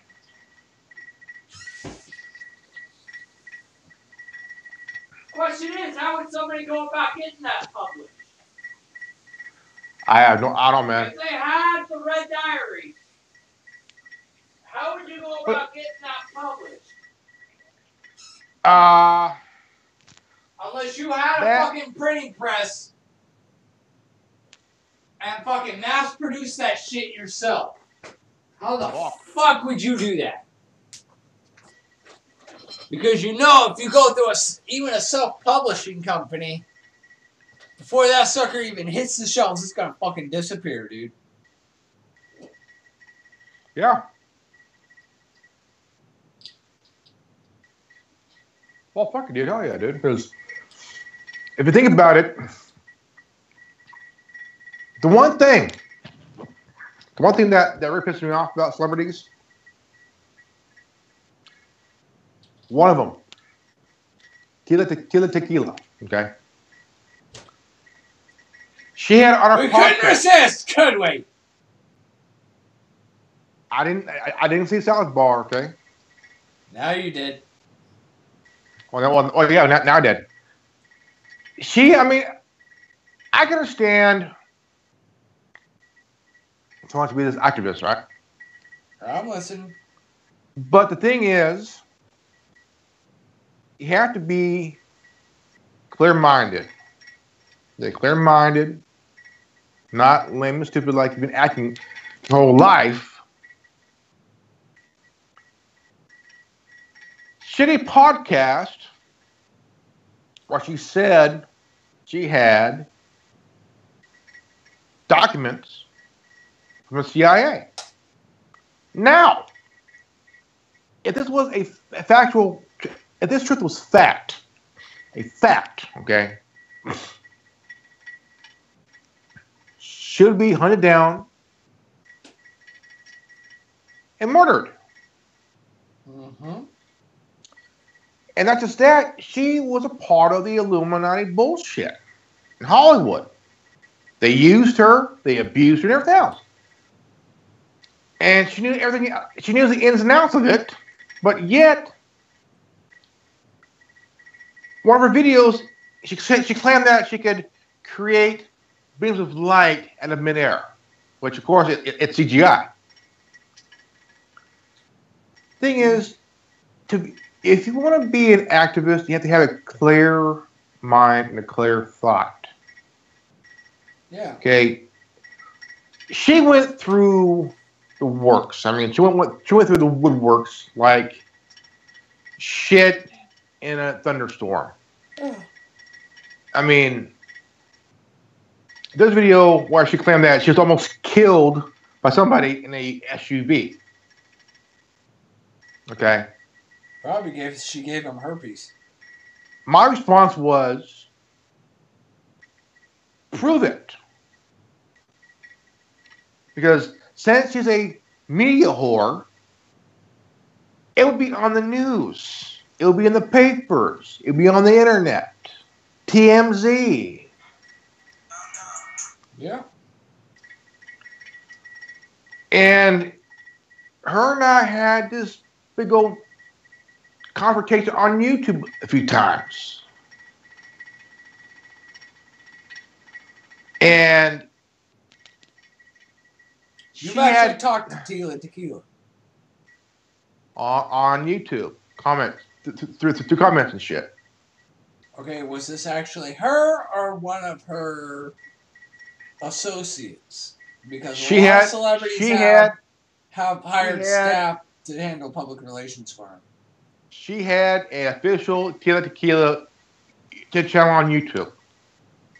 Doesn't mean it's not being handled by one of her handlers. Doesn't mean that it's not somebody handling her public relations. Like Stevie Nicks, she has somebody who handles most of her public relations. Most celebrities do. She can't afford any publications. I mean, she's a D-lister, dude.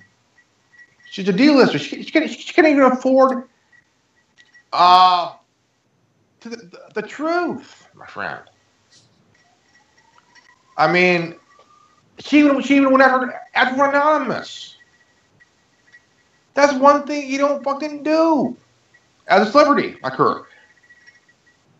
Rule number one: if you're a celebrity, do not fuck with anonymous. Regardless of who you are, don't fuck with anonymous. My sister found out that shit the hard way. Her and her boyfriend, got a little bit sassy at me one time and then brought anonymous into the mix. And they're like, no. Big red button, curse smacky. Because, I mean, actually go to bat and diffuse the situation for her. About, look, it's not like it was. I mean, you saw the videos. You know exactly what I'm talking about. Oh, fuck I did. Hell yeah. I mean, because my own sister wasn't even exempt. Even though I am on great terms with most Anons. The collective loves me and loves the work I did on decimating YRB and all the freaking video productions that I've done for them in the past. They got a great deal of love for me. And even my own sister wasn't exempt from their wrath. Oh, I got Anons who are I'm following some Anons. I got Anons following me on my Twitter channel, on my Twitter page. Yeah. I even got some subscribers on my channels. And, I mean, I have so much respect for Anonymous. And what they do, man, even to this day, years later, I'm still fucking blown away, man. They took on PayPal, Visa, MasterCard, the FBI, for Christ's sakes. Yeah. HB Gear security firm. Holy shit. Sony for one. I mean, they took on government websites, man. Like, holy shit, these guys got fucking balls for days, man. They do. Like, holy shit. That's That's why I don't get why people are like Tia Tequila were so stupid to try to go and make a name for themselves by targeting Anonymous. Like, do you have a death wish? It's like my landlord coming after me. It's like, dude, do I have idiot written across my fucking forehead or something? Do I look like somebody you could just walk all over? Okay? I have a reputation for destroying people. Do you really want to play with me? I've learned while on YouTube that there's things that you don't do. Okay, I've read the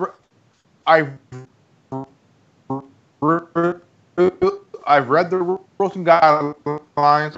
I read the TOS. Shit, like serial flagging because they don't like someone's video because of their view on things. I mean, you could be a vegetarian or a vegan, and you're doing a video on how on what you're doing. Yeah. What kind of foods to eat, how to prepare them, and this lady had a channel dedicated to veganism, being a vegan and vegetarian. Someone seriously flagged her channel, took it down. And I'm like, what the fuck?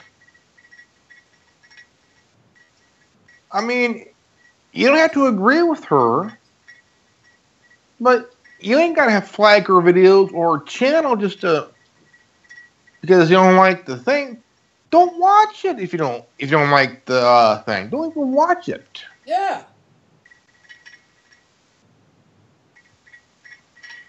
I mean,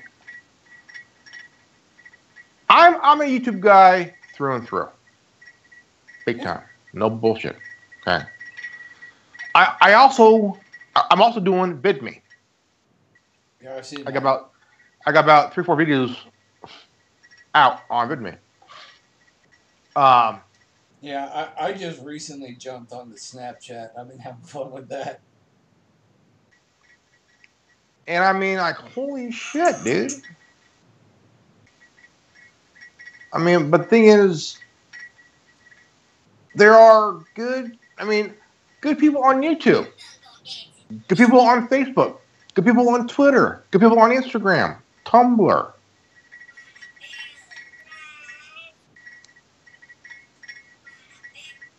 Yeah, I have way too much fun on the computer. I think I need to log off for a while because I just have way too much fucking fun. Like, I'll show you one that I did last night, dude. Actually, this was earlier today. I got fucking really bored. This is how stupid I get when I've got too much downtime. This is why I wanted to do the round table early on because I got fucking drunk. Like the picture you did? Huh? Like that picture you did? Oh, worse.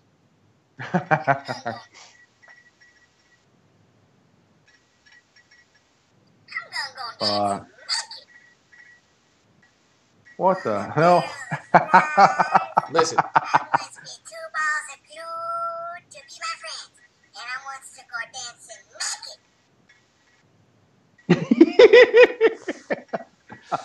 What the hell? You want me to play it again? Shit.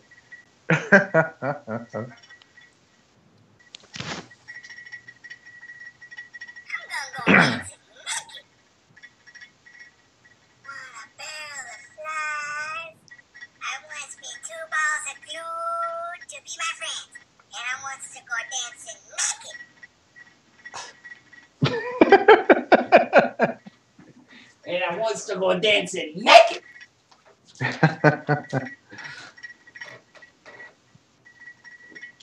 And by the way, Stacy, if you're watching this, just because I feel like being a dick, how many toes does a sloth have? 3 toes. 1, 2, 3 toes. Oh, I do that to her all the time at work. When she was my supervisor, I would give her all kinds of shit. Yeah. She'd be like, Chris, you're moving like a sloth. I'm like, How many toes does a sloth have? 1, 2, 3 toes. Should I get back to the pit, Damon? Because I literally work in this area right next to a fucking oven that's super fucking hot. So it's like Hell's Pit back there. That's what we call it, Hell's Pit. And I live back there. Why? Because I'm the only motherfucker in that place that actually wants to be back there. Because I'm from California.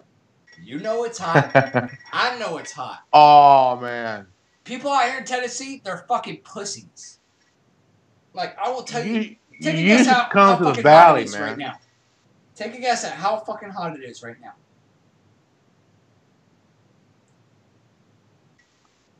I'm thinking about the 90s or 80s. How hot is it there right now? Let's see. Let's see here. Let's see.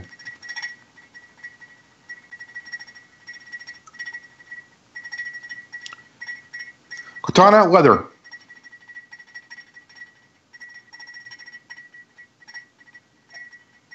Sorry about that. Cortana weather. I can't seem to get the internet working. Check back in just a sec. Let's see here. Let's see here. Hold on. Let me get here.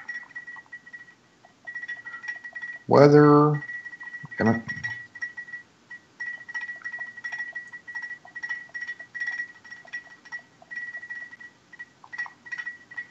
Let's see here.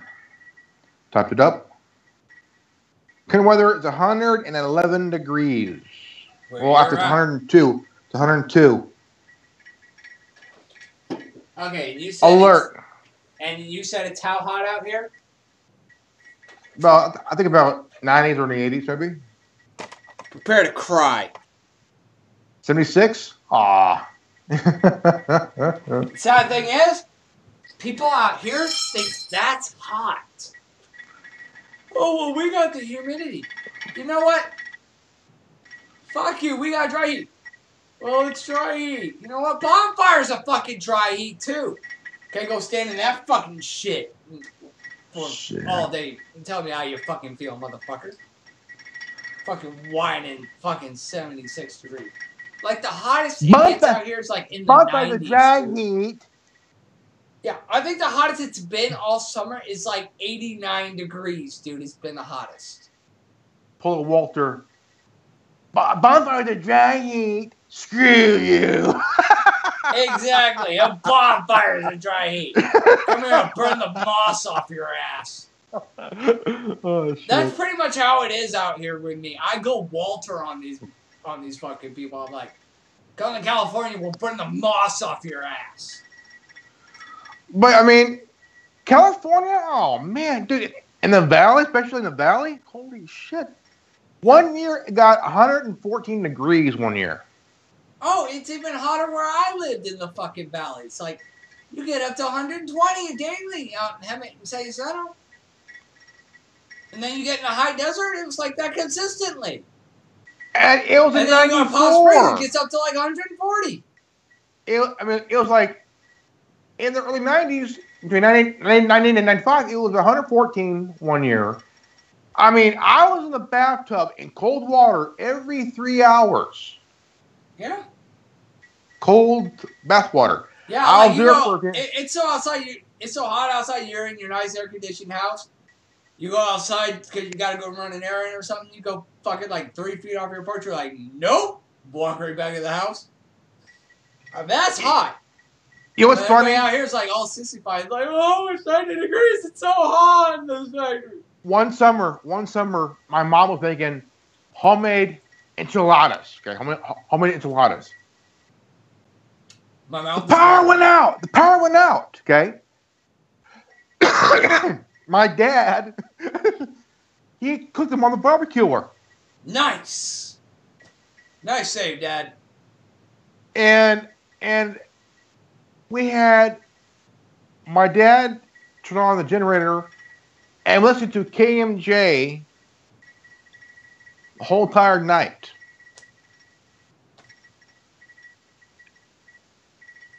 And I'm like, man, I hope I'm hoping never happens again.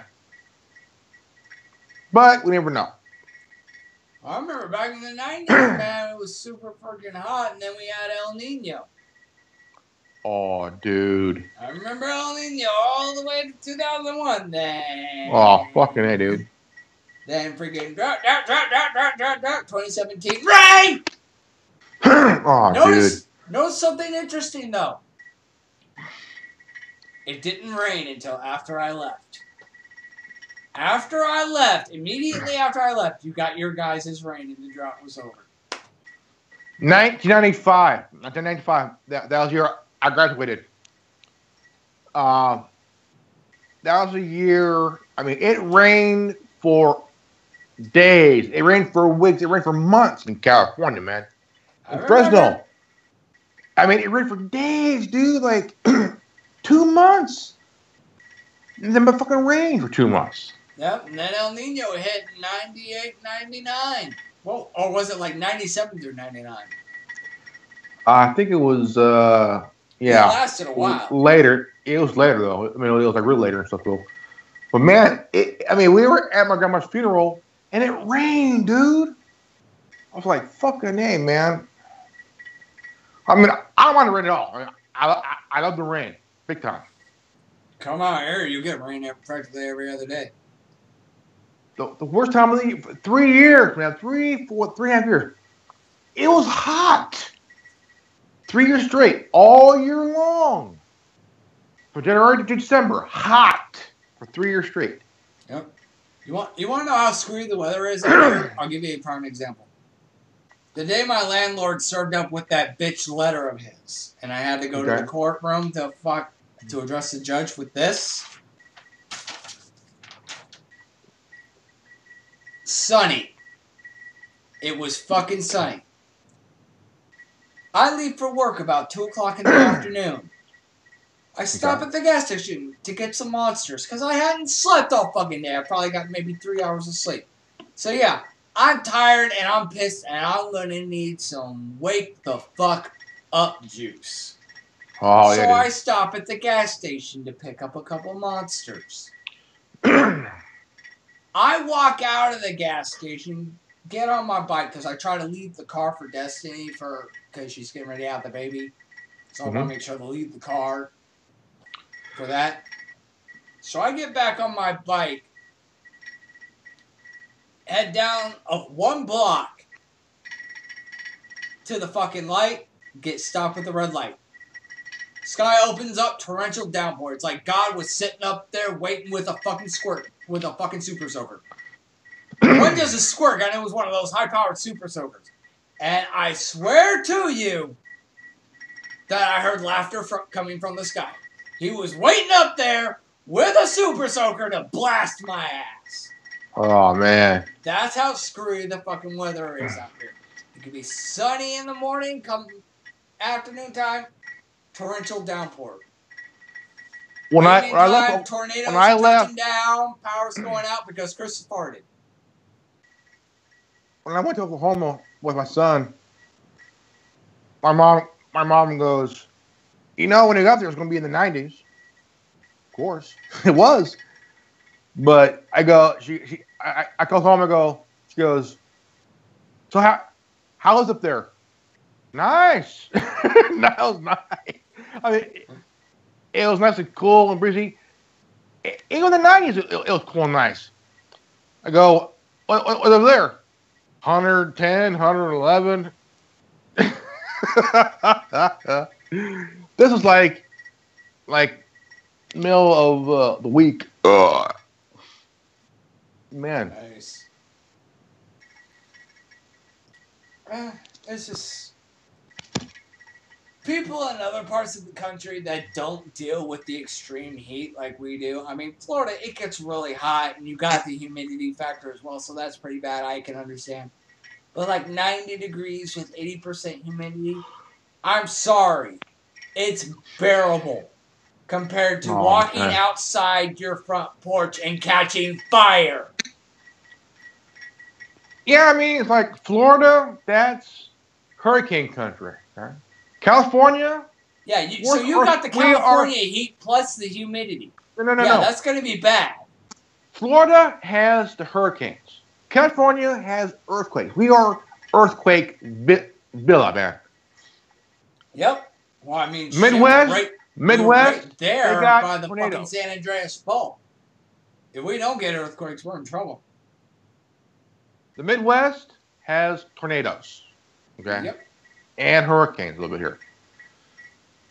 I mean, holy shit. Northwest, constant rain. Okay, constant rain. Yep, and blizzards. And then you had Hurricane Sandy back east and shit, you know. Covered snow. David, what is it? Hurricane David hitting Texas right now? I think it's Hurricane Harvey, I think. Hurricane Harvey, I think. Is it Harvey? I could be wrong. I could be wrong here. I mean, Hurricane. Why? I mean, come on. How come you can't name Hurricane Ike? Because, you know, that dude's going to fuck shit up.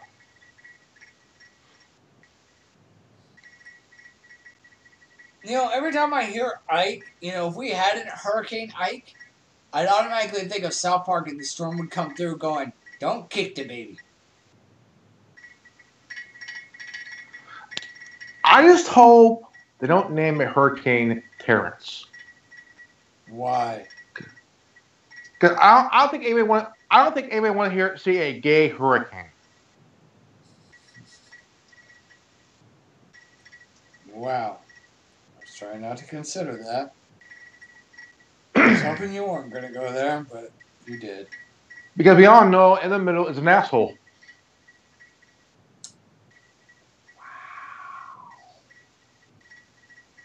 Wow, dude. What's the name of the current hurricane hitting Texas?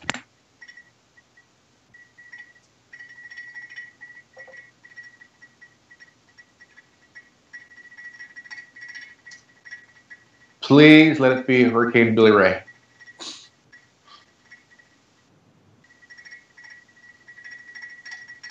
Hurricane Harvey. That's right. Harvey Two-Face. Sorry, I had to make a DC reference there. I think. Damn it! I forgot to wear my Batman costume. I think one of the best I was villains supposed to be in drunk DC. Batman I say the best. Two of the best villains that Batman has is Joker and Two-Face. I agree. Because the Penguin, I don't know, dude. I mean, he looks like an overweight individual or whatever. No way. Well, But Scarecrow, Scarecrow. Oh man, dude, I played Batman. I played Batman Arkham Asylum, the video game. Holy shit! Okay, Yeah, man. The Arkham games were good.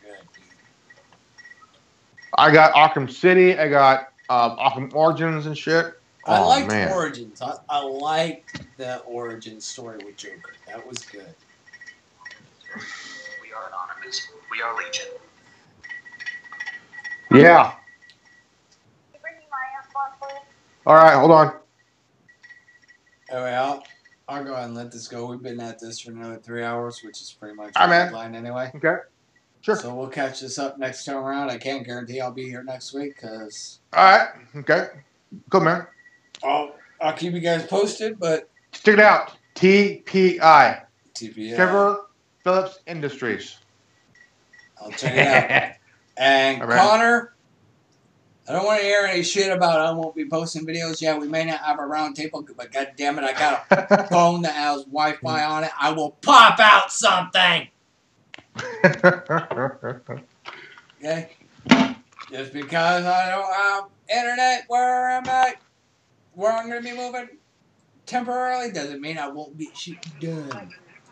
You should know better by now. Anyway, On behalf of Genevieve, thank you, Grandmaster Revan. This is the Tin Man with the Resistance. If you're watching this, you are the Resistance.